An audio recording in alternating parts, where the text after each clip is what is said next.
ദൈവത്തിന് മഹത്വമുണ്ടാകട്ടെ. എല്ലാ ദൈവദാസന്മാർക്കും ദൈവമക്കൾക്കും കൊച്ചുകുട്ടികൾക്കും കർത്താവായ യേശുക്രിസ്തുവിൻ്റെ നാമത്തിൽ സ്നേഹവന്ദനം അറിയിക്കുന്നു.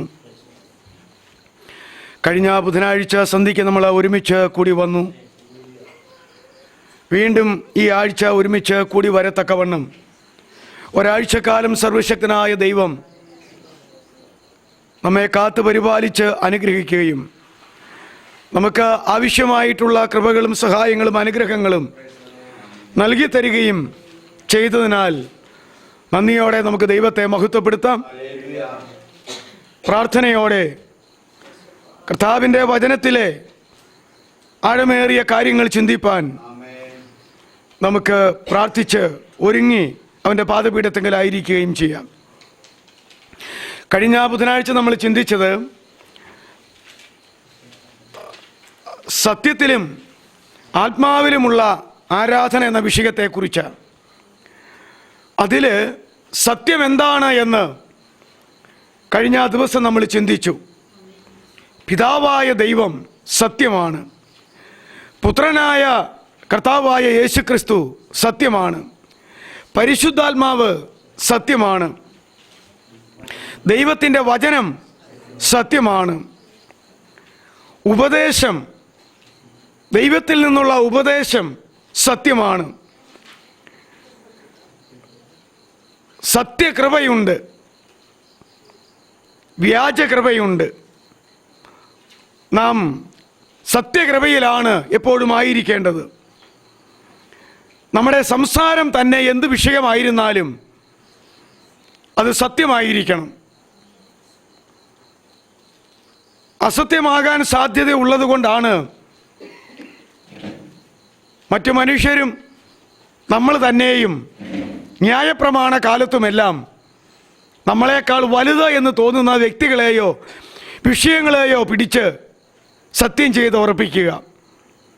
ദൈവമാണ് സത്യം, അപ്പനാണ് സത്യം, അമ്മയാണ് സത്യം, വേദപുസ്തകമാണ് സത്യം എന്നൊക്കെ പറഞ്ഞ ആളുകൾ നമ്മൾ പറയുന്ന കാര്യം സത്യമാണെന്ന് ബോധ്യപ്പെടുത്താൻ നമ്മളെക്കാൾ വലുത് എന്ന് തോന്നുന്ന ദൈവത്തോട് ബന്ധമുള്ള കാര്യങ്ങളെയൊക്കെ ഇങ്ങനെ വിളിച്ച് സത്യം ചെയ്യാറുണ്ട്. അത് ഓരോരോ വിഷയത്തിലുള്ള സത്യമാണത്. അങ്ങനെ ഓരോ വിഷയത്തിലും അതാതിൻ്റെ സത്യമുണ്ട് എന്ന് നമ്മൾ ചിന്തിച്ചു. ആ സത്യത്തിലായിരിക്കണം. നമ്മുടെ സംസാരം സത്യമായിരിക്കണം. ഹൃദയപൂർവ്വം സത്യം സംസാരിക്കുന്നവരാണ് ദൈവത്തിൻ്റെ പർവ്വതത്തിൽ കയറുന്നത്, വസിക്കുന്നത് എന്നൊക്കെയും നമ്മൾ ചിന്തിച്ചു. അവസാനമായിട്ട് നമ്മൾ പറഞ്ഞത് യോഹന്നാൻ 8:32 സത്യത്താൽ സ്വതന്ത്രരാക്കപ്പെടുന്ന ഒരനുഭവം ദൈവമക്കൾക്ക് അല്ലെങ്കിൽ കർത്താവിൻ്റെ ശിഷ്യന്മാർക്കുണ്ട്. അതുകൊണ്ട് സ്വാതന്ത്ര്യത്തിൻ്റെ സത്യം എന്ന് ഒന്നുണ്ട് എന്ന് നമ്മൾ പറഞ്ഞ് അവസാനിപ്പിച്ചു എന്നാണ് എൻ്റെ ഓർമ്മ. അതുകൊണ്ട് അവിടെ നമുക്ക് വീണ്ടും ഇന്ന് തുടങ്ങാം. യോഹന്നാൻ 8:32 വാക്യം ഒന്നുകൂടെ നമുക്ക് വായിക്കാം. 31 മുതൽ വായിച്ചു.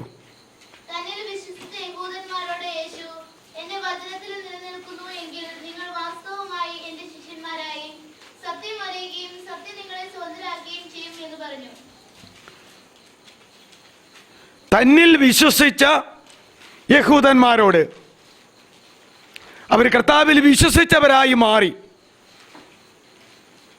പാപക്ഷമ കിട്ടിയവരായി തീർന്നു.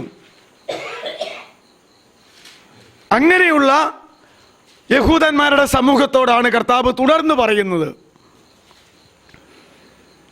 നിങ്ങൾ എൻ്റെ വചനത്തിൽ നിലനിൽക്കുന്നു എങ്കിൽ വാസ്തവമായി എൻ്റെ ശിഷ്യന്മാരായി തീർന്ന് സത്യം അറിയുകയും ആ അറിയുന്ന സത്യത്താൽ നിങ്ങൾ സ്വതന്ത്രരാക്കപ്പെടുകയും ചെയ്യും. അതുകൊണ്ട് നമ്മൾ എട്ടാമതായിട്ട് അന്ന് പറഞ്ഞത് സ്വാതന്ത്ര്യത്തിൻ്റെ സത്യമുണ്ട്. സ്വതന്ത്രരാക്കപ്പെടുന്ന ഒരു സത്യമുണ്ട്. എന്നാൽ സ്വതന്ത്രരാക്കപ്പെടാത്ത സത്യമുണ്ട്. കർത്താവിൽ ഒന്നാമത് വിശ്വസിക്കണം, വചനത്തിൽ നിലകൊണ്ടിരിക്കണം, വാസ്തവമായ ശിഷ്യന്മാരാകാൻ താല്പര്യപ്പെടണം. അപ്പോൾ സത്യം അറിയും. അറിയുന്ന സത്യത്താൽ ഈ ലോകത്തിലുള്ള ഓരോരോ വിഷയത്തിൽ നിന്നുള്ള സ്വാതന്ത്ര്യം നമ്മൾ അനുഭവിച്ച് ക്രിസ്തുവിൽ കൂടിയുള്ള ആ സ്വാതന്ത്ര്യം നമുക്ക് അനുഭവിപ്പാൻ ഇടയാകും. സ്വാതന്ത്ര്യത്തിനായിട്ട് ക്രിസ്തു നിങ്ങളെ സ്വതന്ത്രരാക്കി. പിന്നെയും നിങ്ങൾ ന്യായപ്രമാണം എന്ന അടിമനുഖത്തിൽ കുടുങ്ങിപ്പോകരുത്. അത് ന്യായപ്രമാണത്തിൻ്റെ അടിമത്വം, പാപത്തിൻ്റെ അടിമത്വം, ജഡത്തിൻ്റെ അടിമത്വം, ലോകമോദത്തിൻ്റെ അടിമത്വം. ഇങ്ങനെ ഈ ലോകത്തിൽ പാപകരങ്ങളായ എല്ലാ വിഷയങ്ങൾക്കും അതാതിൻ്റെ ഒരു അടിമത്വമുണ്ട്. അങ്ങനെയാണ് സത്യം അറിയുകയും സത്യത്താൽ നമ്മൾ അങ്ങനെയുള്ള അടിമത്വ വിഷയങ്ങളിൽ നിന്ന് ക്രിസ്തു മുഖാന്തരമായിട്ട് സ്വാതന്ത്ര്യം പ്രാപിക്കുകയും ചെയ്യുന്നത് എന്ന് നമ്മൾ മനസ്സിലാക്കുക. ഇനി അതേ തുടർന്ന് ഇന്ന് നമ്മൾ ചിന്തിക്കുന്നത് എല്ലാ സത്യങ്ങളും ദൈവമക്കൾ അറിയേണ്ടതുണ്ട്. യോഹന്നാൻ 8:32 തന്നെ സത്യം അറിയണം എന്നാ പറഞ്ഞിരിക്കുന്നത്. സത്യം നിങ്ങൾ അറിയുകയും അറിയുന്ന സത്യങ്ങളാൽ അത്രത്തോളം സ്വാതന്ത്ര്യം പ്രാപിക്കുകയും ചെയ്യും.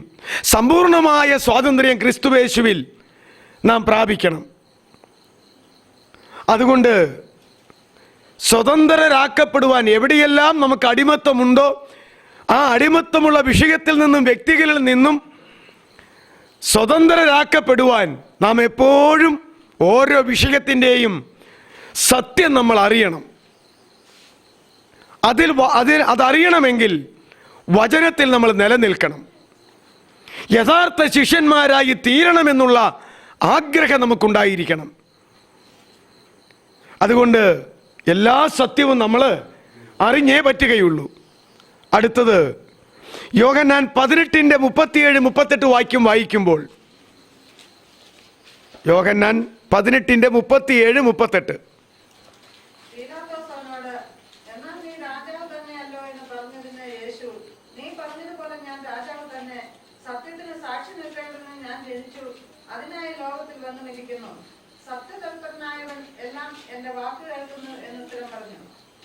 മതി. പീലാത്തോസ് പിന്നെ ചോദിച്ചു, സത്യം അവിടെ തന്നെയുണ്ട്.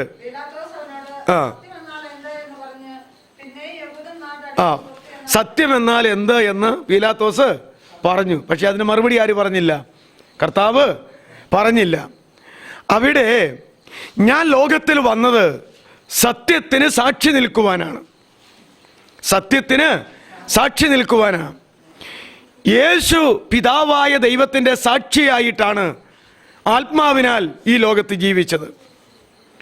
അതുകൊണ്ട് കർത്താവായിരിക്കുന്ന യേശുവും തൻ്റെ അപ്പോസ്തലന്മാരോട് പറഞ്ഞു, അപ്പോസ്തല പ്രവൃത്തി 1:8, എന്നാൽ പരിശുദ്ധാത്മാവ് നിങ്ങളുടെ മേൽ വരുമ്പോൾ നിങ്ങൾക്ക് ശക്തി ലഭിച്ചിട്ട് നിങ്ങൾ യെരൂശലേം മുതൽ ലോകത്തിൻ്റെ അറ്റത്തോളവും എൻ്റെ സാക്ഷികളാകും.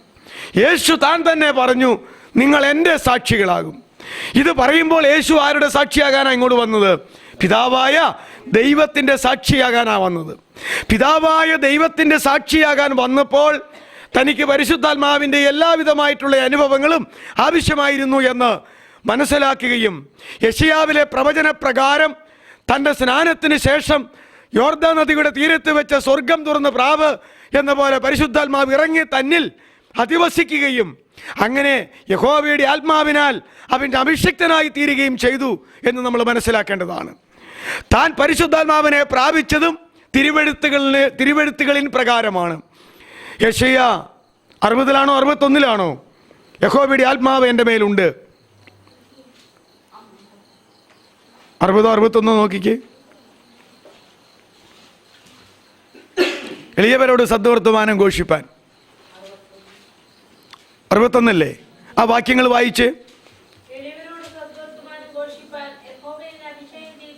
അപ്പോ സുവിശേഷം അറിയിക്കുവാൻ, എളിയവരോട് സദ്വർത്തമാനം നാട്ടുകാര്യമല്ല, അത് സുവിശേഷം എന്ന ആ വിഷയമാണ് അവിടെ പറഞ്ഞിരിക്കുന്നത്. സുവാർത്താദൂത് എന്താണ്?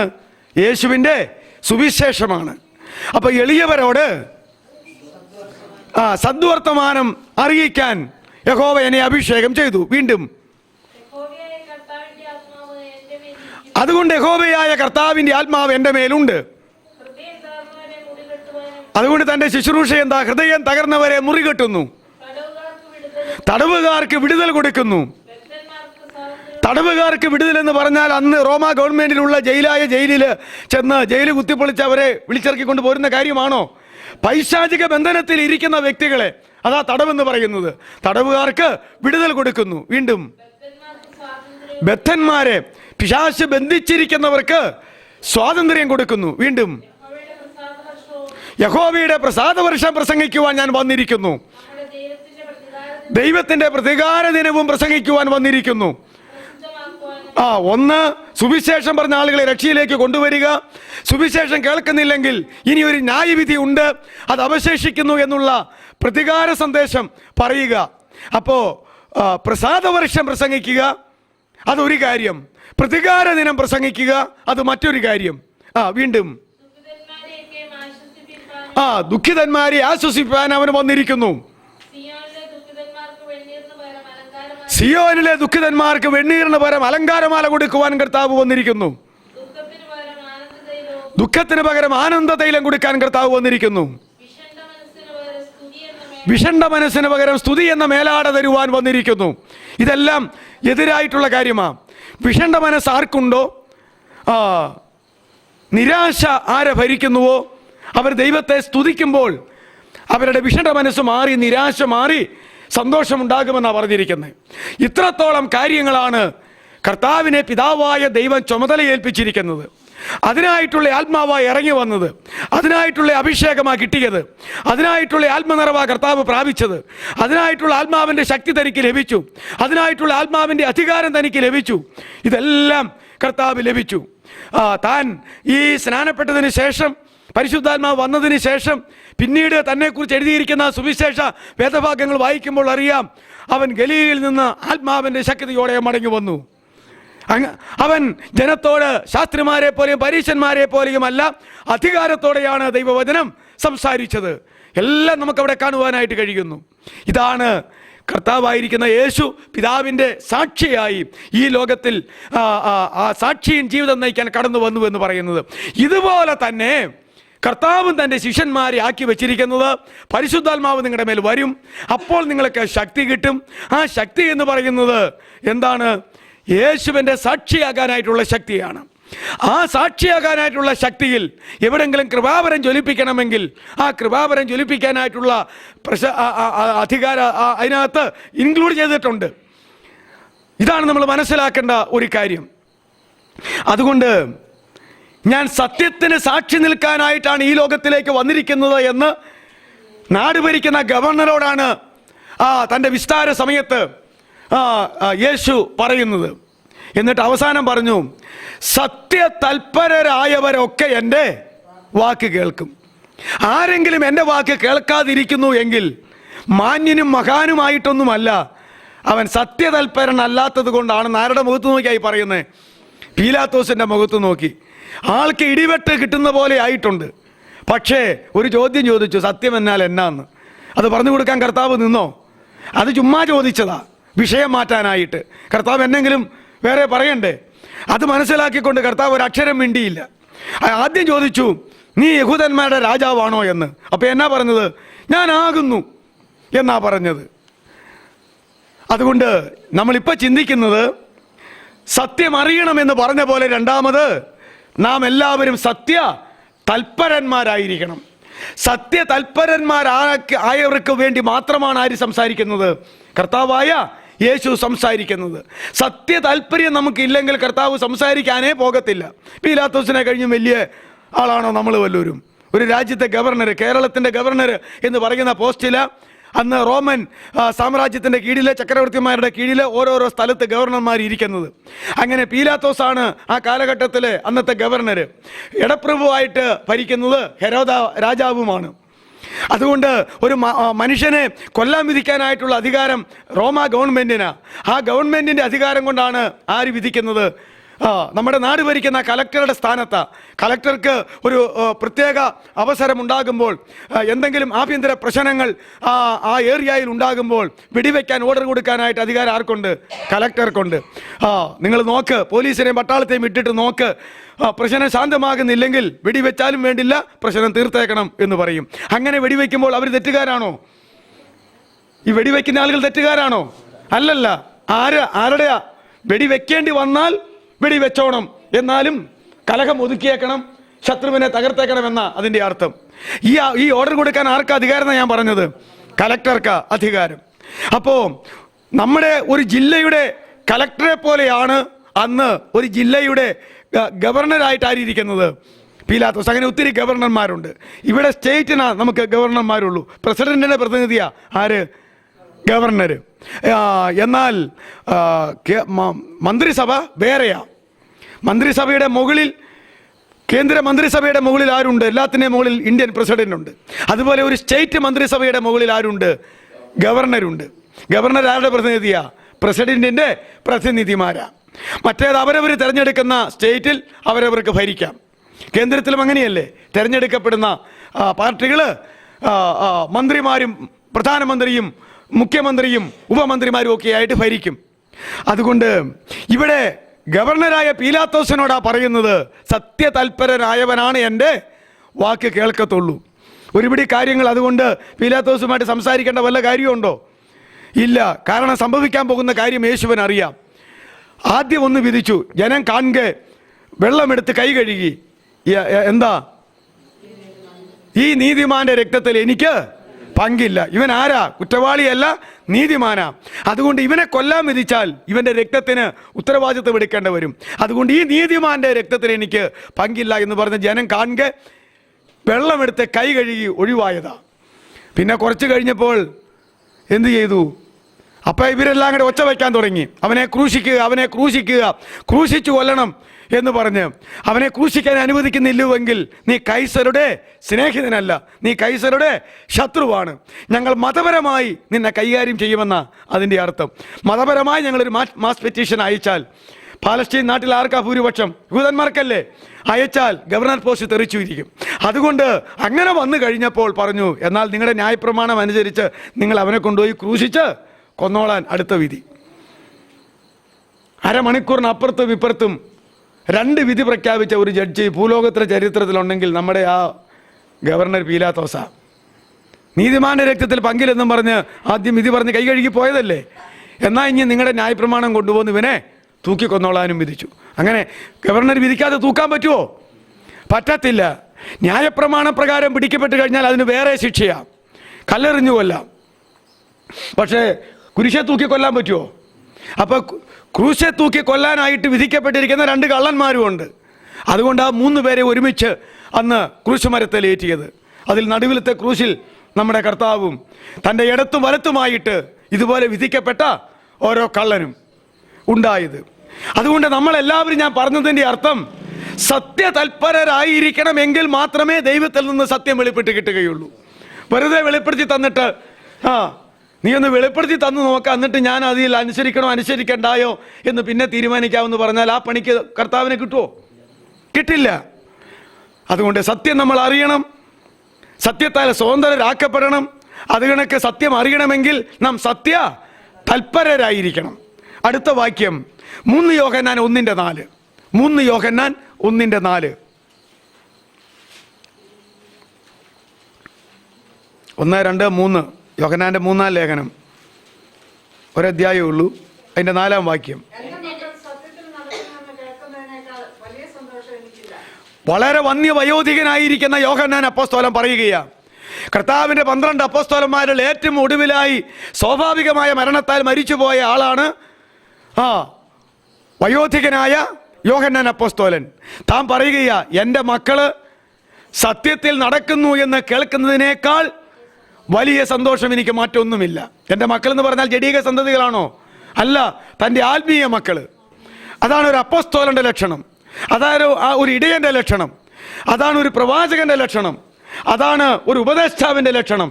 അതാണ് ഒരു ഇടയൻ്റെ ലക്ഷണം. തൻ്റെ ആത്മീക മക്കൾ എല്ലാവരും തന്നെ പോലെ തന്നെ സത്യത്തിൽ നടക്കുന്നവരായി കാണുന്നു, അറിയുന്നു എന്നുള്ളതാണ് എനിക്ക് ഈ ലോകത്തിൽ ഏറ്റവും വലിയ സന്തോഷമെന്ന് യോഹന്നാൻ പറയുന്നു. അപ്പോൾ യോഹന്നാനെ പോലെയുള്ള അപ്പോസ്തലന്മാർ തൻ്റെ ആത്മീയ മക്കൾ എല്ലാവരും സത്യത്തിൽ നടക്കുക എന്ന് പറഞ്ഞു കഴിഞ്ഞാൽ എന്താ? ലെഫ്റ്റ് റൈറ്റ് വെച്ച് നടക്കുന്ന നടപ്പാണോ? അല്ല, സത്യത്തിൽ ജീവിക്കുന്നു. അവർ സത്യത്തിൽ ജീവിക്കുന്നു എന്നുള്ളതാണ് എൻ്റെ ഏറ്റവും വലിയ സന്തോഷം എന്ന് പറയുന്നു. അങ്ങനെയാണെങ്കിൽ ഇന്ന് നമ്മുടെ കർത്താവിന് തൻ്റെ മക്കൾ ഏതിൽ ജീവിക്കുന്നതാ സന്തോഷം? സത്യത്തിൽ ജീവിക്കുന്നതാ സന്തോഷം. യഥാർത്ഥ ദൈവദാസന്മാർക്കും അവരാൽ ചുമതലപ്പെട്ടിരിക്കുന്ന ദൈവമക്കൾ സത്യത്തിൽ ജീവിക്കുന്നത് തന്നെയാണ് കർത്താവിനെ പോലെ സന്തോഷം. അതിന് ദൈവദാസൻ സത്യത്തിൽ ജീവിച്ചെങ്കിലല്ലേ അങ്ങനെ ജീവിക്കണം എന്ന് ആഗ്രഹിക്കാനും അങ്ങനെ ആഗ്രഹിച്ചതുകൊണ്ട് വിശേഷമുള്ളൂ, വേണ്ടേ? അതുകൊണ്ട് സത്യത്തിൽ നടക്കുക. എഫേസ്യർ 4:15-25 രണ്ട് വാക്യം വായിച്ചാട്ടെ. എഫേസ്യർ 4:15-25.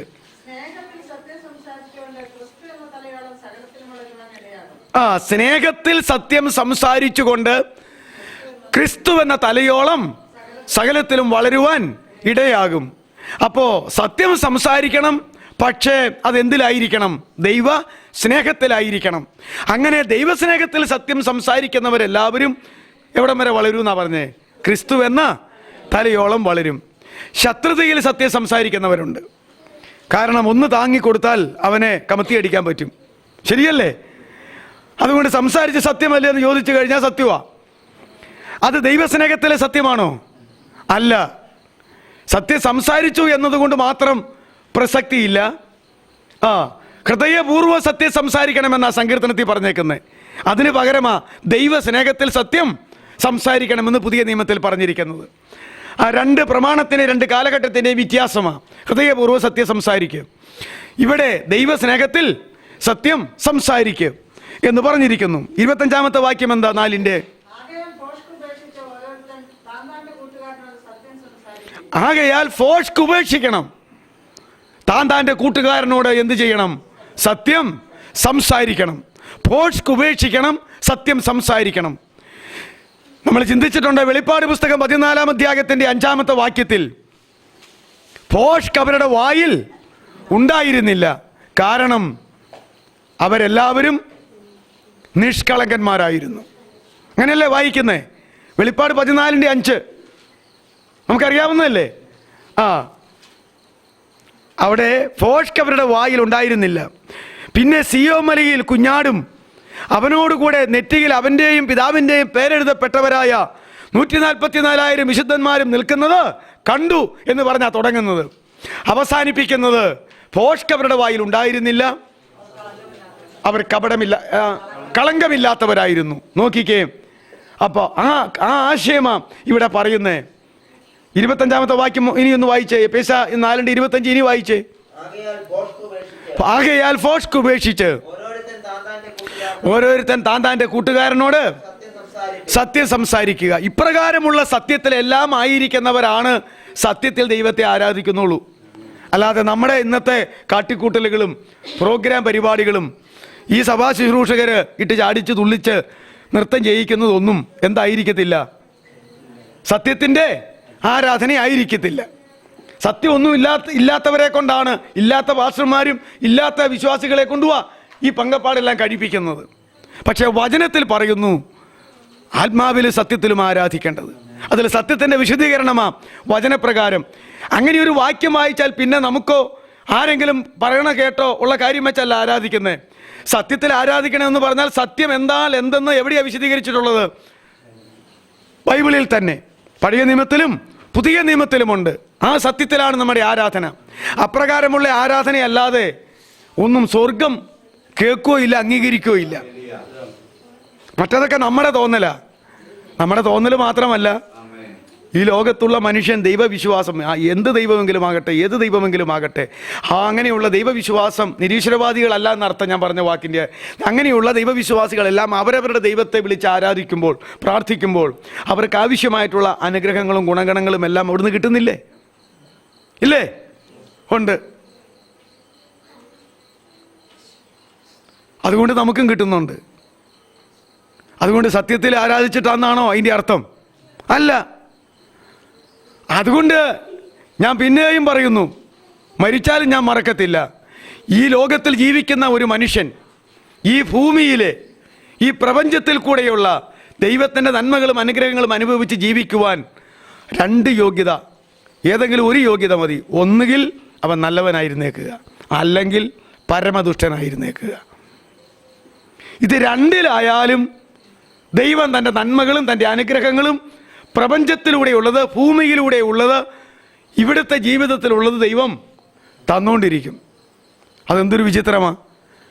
അവൻ നല്ലവരുടെ മേലും ദുഷ്ടന്മാരുടെ മേലും മഴ പെയ്യിക്കുന്നു, വെയിൽ ഉദിപ്പിക്കുന്നു, മഞ്ഞ് പൊഴിപ്പിക്കുന്നു, വായുമണ്ഡലത്തെ വലിച്ച്, ശാസ്ത്രം പിള്ളേർ പറയുന്ന പോലെ ഈ വായു അകത്തേക്ക് വലിച്ചാൽ ശ്വാസകോശം വർക്ക് ചെയ്തിട്ട് അതിനകത്ത് കയറി ഇറങ്ങി വരുമ്പോൾ ഓക്സിജൻ അകത്തേക്ക് എടുക്കുകയും കാർബൺ ഡൈ ഓക്സൈഡ് പുറത്ത് വിടുകയും ചെയ്യുന്നു. എത്ര സെക്കൻഡ് നേരം കൊണ്ടാണ് ഈ പറയുമ്പോഴെല്ലാം ശ്വാസം എടുക്കുകയും ശ്വാസകോശം വർക്ക് ചെയ്യുകയും കാർബൺ ഡൈ ഓക്സൈഡ് പുറത്തേക്ക് പോകുകയും ഓക്സിജൻ അകത്ത് ആക്കുകയും ഇങ്ങനെ നിരന്തരമായി ചെയ്തുകൊണ്ടിരിക്കുകയല്ലേ. അങ്ങനെ ഈ ഭൂമിയുടെ മുകൾ പരപ്പിൽ വെച്ചിരിക്കുന്ന വായു മണ്ഡലത്തിൽ നിന്ന് ഇവിടെ ജീവിക്കുന്ന ഈശ്വര വിശ്വാസിക്കും നിരീശ്വരവാദിക്കും നല്ലവനും ദുഷ്ടനും എല്ലാം ഒരുപോലെ ശ്വാസം എടുത്ത് ജീവിക്കാൻ തക്കവണ്ണം ദൈവത്തിൻ്റെ അതിരറ്റ കരുണകളും കൃപകളും നന്മകളുമൊക്കെ എത്രയോ സൃഷ്ടിച്ച കാലം മുതൽ വെച്ചിരിക്കുകയല്ലേ. ഇതിനെന്തെങ്കിലും പ്രത്യേകിച്ച് യോഗ്യത വല്ലതും ഉണ്ടോ? ഞായറാഴ്ച ആരാധിക്കുന്നവരൊക്കെ ശ്വാസം വലിക്കാൻ കിട്ടിയായിരുന്നെങ്കിൽ എല്ലാവരും ആരാധിക്കാൻ വന്നേനെ, അല്ലെങ്കിൽ ശ്വാസം മുട്ടിച്ചാവൂല്ലേ? ഇങ്ങനെ വല്ലതും ഉണ്ടോ? ഞാൻ അങ്ങനെയൊക്കെ ഓർത്തിട്ടുണ്ട്, ചിലപ്പോൾ ഇപ്പോഴും ഓർക്കാറുണ്ട് മടുക്കുമ്പോൾ. ദൈവം അങ്ങനെയൊന്നും ചെയ്തായിരുന്നെങ്കിൽ നിനക്കൊരു മര്യാദ പഠിച്ചേനെ. പിന്നെ അത് വേണ്ടാതിനാളെന്ന് ഓർത്ത് അത് ക്ഷമിക്കണം കേട്ടോ, കാരണം എന്നൊക്കെ ദൈവം അല്ലേ കേൾക്കണുള്ളൂ, അല്ലാതെ ആരും കേൾക്കണില്ലല്ലോ. ഇതൊക്കെ നമ്മുടെ ഒരു ചിന്താഗതിയാണ്. അതുകൊണ്ട് കർത്താവ് പറഞ്ഞത്, എൻ്റെ പിതാവായ ദൈവം നല്ലവനായിരുന്നാൽ അവൻ്റെ മേലും ചീത്തയായിരുന്നാൽ അവൻ്റെ മേലും ഒരുപോലെ ഇപ്രകാരമുള്ള കാറ്റടിപ്പിക്കാൻ, വിയർത്ത ആവിയെടുത്തിരിക്കുമ്പോൾ ഒരു കുളിരുള്ള ഒരു കാറ്റടിച്ചാൽ എന്ത് സുഖമാണ്! ആ കാറ്റ് സകല മനുഷ്യന് മേലും അടിക്കുന്നില്ലേ? ഉണ്ട്. ഈ ഭൂമിയിലെല്ലാം കിണർ കുത്തി വെള്ളം എടുക്കുന്നു, അല്ലെങ്കിൽ കുഴൽ കിണർ കുത്തി വെള്ളം എടുക്കുന്നു. അത് ദൈവം ഉള്ളവരും ഇല്ലാത്തവനും എല്ലാം ചെയ്യുന്നില്ലേ? ദൈവം മുകളിൽ നിന്ന് ഇങ്ങോട്ട് അയച്ചിരിക്കുന്ന പ്രപഞ്ചത്തിലൂടെ, ഭൂമിയിലൂടെ അയച്ചിരിക്കുന്ന മനുഷ്യവർഗത്തിനും പക്ഷി മൃഗജാലത്തിനും വേണ്ടിയിട്ട് എല്ലാം ഉള്ള കാര്യങ്ങൾ നമ്മൾ ഈ കാർബൺ ഡൈ ഓക്സൈഡ് പുറത്തേക്ക് വിട്ടു കഴിഞ്ഞാൽ ഇതാരാ വലിച്ചെടുക്കുന്നത്? അല്ല ടീച്ചറെ, ഇത് ഈ സസ്യങ്ങളല്ലേ വലിച്ചെടുക്കുന്നത്? അതൊക്കെ ഈ പള്ളിക്കുരുത്തി പഠിച്ചതാ, അല്ലാതെ വേദപുസ്തകത്തിൽ അങ്ങനത്തെ ശാസ്ത്രം വല്ലതും ഉണ്ടോ? അപ്പോൾ അത് അവർ വലിച്ചെടുത്തോളും. അപ്പോൾ നമുക്ക് വേണ്ടാത്തത് എടുക്കാൻ ഇവിടെ ആള് അങ്ങനെയുണ്ട്. എന്തെല്ലാം എന്നിട്ട് ആ സസ്യങ്ങളെ നമ്മൾ അനുഭവിക്കുന്നു അല്ലേ? മാത്തേന്ന് മാങ്ങായും പ്ലാത്തേന്ന് ചക്കയും എല്ലാം പറിച്ച് നമ്മൾ ജീവിക്കുന്നു. പക്ഷേ അതെന്ത് വലിച്ചെടുക്കുന്നു? നമുക്ക് ആവശ്യമില്ലാത്ത കാർബൺ ഡൈ ഓക്സൈഡ്. നോക്കിയേ, അതല്ലേ മരിക്കാൻ നേരത്ത് തന്നെ ശ്വാസം എടുക്കാൻ പറ്റൂല്ലെങ്കിൽ എന്ത് കൊടുക്കുന്നത്? ഓക്സിജൻ കൊടുക്കുന്നത്. വെന്റിലേറ്ററിലൊക്കെ ഇടുക എന്ന് പറഞ്ഞാൽ ഈ ഓക്സിജൻ കയറ്റി അവിടെ ഇട്ടേക്കുമല്ലേ. അപ്പോൾ ഞാൻ പറഞ്ഞത്, ഈ പ്രപഞ്ചത്തിൻ്റെ നന്മകൾ അനുഭവിക്കുവാൻ ഒരു മനുഷ്യൻ നല്ലവനായിരുന്നാലും അവന് കിട്ടിയിരിക്കും, അവൻ ദുഷ്ടനായിരുന്നാലും കിട്ടിയിരിക്കും. ആരാ പറഞ്ഞേ? അപ്പോൾ പ്രപഞ്ചത്തിൻ്റെ നന്മകളെല്ലാം അനുഭവിക്കാൻ വേണ്ട യോഗ്യത എന്താ? ഒന്നുകിൽ നല്ലവനായിരിക്കുക, അല്ലെങ്കിൽ ദുഷ്ടനായിരിക്കുക. ഇതാര് പറഞ്ഞതാ? കർത്താവ് പറഞ്ഞതല്ലേ. ദൈവമക്കളുടെയൊക്കെ പോസ് കണ്ടാൽ ഞാൻ ഇത്രയും രക്ഷിക്കപ്പെട്ട് ഇങ്ങനെ വന്നത് കൊണ്ടാണ് ഇതൊക്കെ എനിക്കിങ്ങനെ കിട്ടണമെന്നാ. ശരിയല്ലേ? അങ്ങനെയാണോ? അല്ല. പക്ഷേ ഈ ഭൂമി വിട്ട് പുതുവാന ഭൂമിയിൽ, ഈ വായുമണ്ഡലം വിട്ട് അപ്പുറത്തേക്ക് കടന്നാൽ പിന്നീട് കിട്ടുന്ന അനുഗ്രഹങ്ങളും നന്മകളും ആർക്കേ ഉള്ളൂ? ദൈവമക്കൾക്ക് മാത്രമാണ്. അതുകൊണ്ടാണ് സ്വർഗത്തിലെ സകല ആത്മീയ അനുഗ്രഹങ്ങളാലും അവൻ നമ്മെ ക്രിസ്തുയേശുവിൽ അനുഗ്രഹിച്ചിരിക്കുന്നു. അത് നമുക്ക് മാത്രമുള്ളതാ. അപ്പോൾ ഈ നാട്ടുകാർക്കെല്ലാം സ്വർഗത്തിലെ ആത്മീയ അനുഗ്രഹം വേണമെന്ന് വല്ല നിർബന്ധമുണ്ടോ? ഇല്ല. ഭൂമിയിലെ എല്ലാവിധ അനുഗ്രഹങ്ങളും കിട്ടിയാൽ മതി. അവരുടെ ജീവിതം ഭൂമിയോട് ബന്ധപ്പെട്ട് നിൽക്കുന്നു. അതുകൊണ്ടാണ് ഈ ഭൂമിയിൽ നിക്ഷേപം സ്വരൂപിക്കരുതെന്നും, അതുപോലെ സ്വർഗത്തിലാ നിക്ഷേപം സ്വരൂപിക്കേണ്ടതെന്നും, ഈ ഭൂമി കത്താനുള്ളതാണെന്നും, അതുകൊണ്ട് അതിന് തക്കവണ്ണം ഇവിടെ ജീവിച്ചാൽ മതിയെന്നും ഒക്കെ പറഞ്ഞിരിക്കുന്നത്. എൻ്റെ ചെറുപ്പകാലത്ത് ലോകത്തോടുള്ള പറ്റുമാനം വിട്ട് ജീവിക്കാൻ ദൈവമക്കൾക്ക് അന്ന് ഉപദേശിമാർ കൊടുക്കുമായിരുന്നു. കുരുമുളക് ചെടി നിങ്ങൾ കണ്ടിട്ടുണ്ട്, മരത്തേൽ ഇട്ട് കയറുന്നത്. അതിങ്ങനെ അതിൻ്റെ വേരങ്ങോട്ട് മറ്റതിൻ്റെ തൊലിയിലേക്ക് അങ്ങോട്ട് അള്ളിപ്പിടിച്ച് കയറിപ്പോകുന്നത്. നിങ്ങളൊന്ന് പറിച്ചു നോക്ക്. അങ്ങനെ ഒരു മരത്തേലിരിക്കുന്ന കൊടുത്തല മുകളിൽ മുതൽ പറിച്ചെടുക്കാൻ നോക്കിയാൽ കിട്ടുമോ? വലിയ പാടാ, നടന്ന് അത്ര പിടുത്തമാണ്. എന്നാൽ അമൃത് എന്ന് പറയുന്ന ഒരു തരം വള്ളി, ഒരു മരുന്നാ, അത് മരത്തെ കയറുന്നുണ്ട്. അതെങ്ങനെയാണ് കിടക്കുന്നത്? അതിൻ്റെ ചെറിയ കാലുകളൊക്കെ ഇങ്ങനെ താഴോട്ട് വരുന്നുണ്ട്. അതിങ്ങനെ അള്ളിപ്പിടിച്ചാണോ ഇരിക്കുന്നത്? ഒരു സ്ഥലത്ത് മുറിച്ചേച്ചിഞ്ഞ് വലിച്ച ഹുറെന്ന് പറഞ്ഞ് ഊർന്ന് സാധനം താഴെ പോരും. അപ്പോൾ ദൈവമക്കൾ ഈ ലോകത്തിൽ ഏതുപോലെ ആയിരിക്കണം? അമൃത് പോലെ ആയിരിക്കണം. ജീവിച്ചോ. പക്ഷേ ഈ കുരുമുളക് ചെടി പോലെ ആയിരുന്നാൽ ലോകമായിട്ടുള്ള ബന്ധത്തിൽ ആയിരിക്കരുത് എന്നതിൻ്റെ ചെറുപ്പകാലത്ത് ഉപദേശിമാർ പറഞ്ഞ ഉദാഹരണമാണ്. ഇപ്പം അതിനേക്കാൾ വലിയ വലിയ ഉദാഹരണം പറയാനൊക്കെ ശാസ്ത്രീയം വളർന്നിട്ടുണ്ട്. അതെന്നാന്ന് എനിക്കറിയത്തില്ല. അപ്പോൾ ലോകത്തോടുള്ള പറ്റുമാനം എങ്ങനെയായിരിക്കണം? കുരുമുളക് ചെടി പോലെ ആയിരിക്കരുത്. മരത്തേൽ കയറി പടർന്ന് പന്തലിച്ച് കിടക്കുന്ന അമൃത് പോലെ ആയിരുന്നെച്ചാൽ മതി. ഇപ്പം നിങ്ങൾക്ക് ആശയം മനസ്സിലായില്ലേ? അതുകൊണ്ട് സത്യം സംസാരിക്കണം. പോഷ്ക്ക് സംസാരിക്കാതെ കൂട്ടുകാരനോട് സത്യം സംസാരിക്കണം. അടുത്തത് 1 പത്രോസ് 1:22. 1 പത്രോസ് 1:22.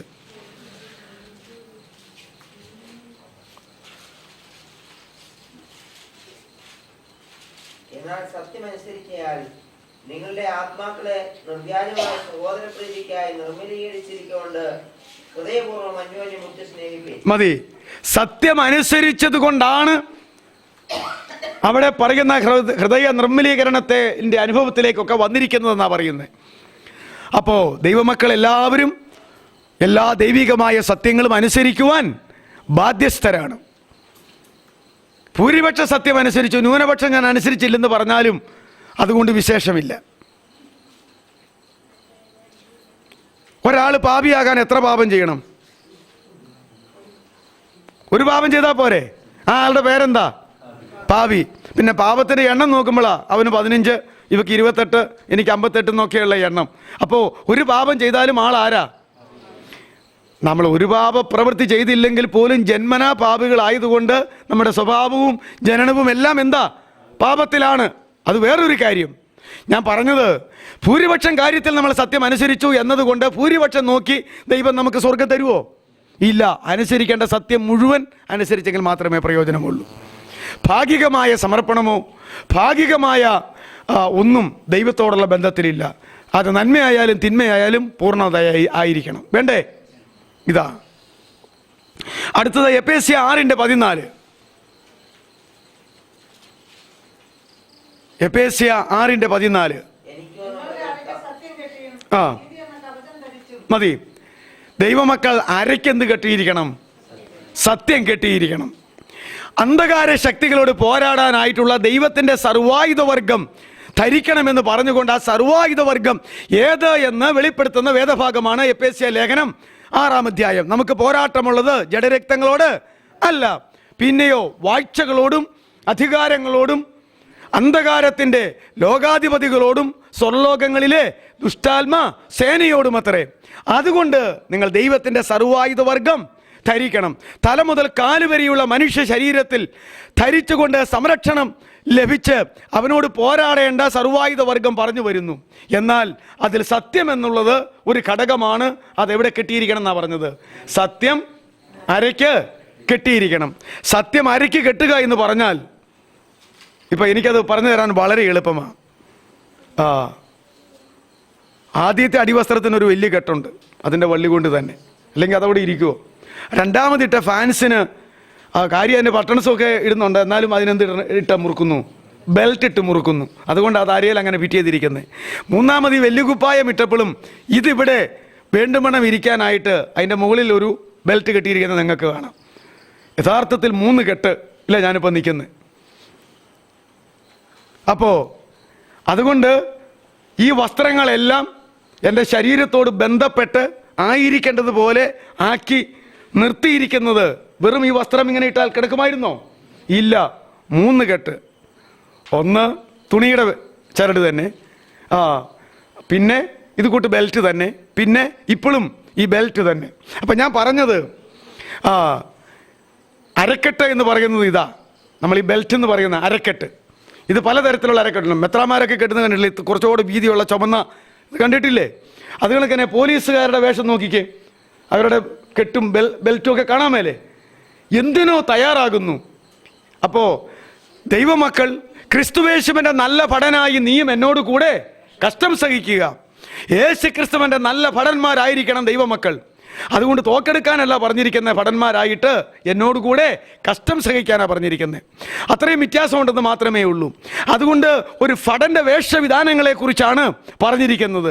ഒരു പോലീസുകാരൻ, ഒരു സൈന്യം, ഒരു ഭടൻ, അവൻ്റെ വേഷവിധാനങ്ങളാണ് എഫേസ്യ 6-ാം അധ്യായത്തിൽ പറഞ്ഞിരിക്കുന്നത്. അതാ സർവായുധവർഗം എന്ന് പറഞ്ഞിരിക്കുന്നത്. സർവായുധവർഗം ധരിച്ച് ദുഷ്ടനോട് പോരാടുക എന്ന് പറഞ്ഞിരിക്കുന്നത്. അതിൽ സത്യമെന്ന് പറയുന്നത് അരക്കെട്ടായിരിക്കണം. മറ്റ് ധരിച്ചിരിക്കുന്ന സകലത്തെയും അഡ്ജസ്റ്റ് ചെയ്ത് അതാത് സ്ഥാനത്ത് ഇരിക്കത്തക്കവണ്ണം ഒതുക്കി നിർത്തുന്ന അരക്കെട്ടിൻ്റെ പേരാണെന്ത്? അത് സത്യത്താലായിരിക്കണം. അപ്പോൾ സത്യത്തിൻ്റെ സ്ഥാനം നിസ്സാരമല്ല എന്ന് പറയാനാണ് ഞാൻ ഈ ഉദാഹരണങ്ങളൊക്കെ പറഞ്ഞത്. സത്യം എന്ന അരയ്ക്ക് കെട്ടിയിരിക്കണം. നമ്മൾ മനസ്സിലാക്കേണ്ടത്, ഞാൻ പറഞ്ഞിട്ടുണ്ട്, എഫേസ്യ 5:18 ഈ എഫേസ്യ ലേഖനത്തിൻ്റെ ഒരുപിടി വിഷയം ആരംഭിക്കുകയാണ്.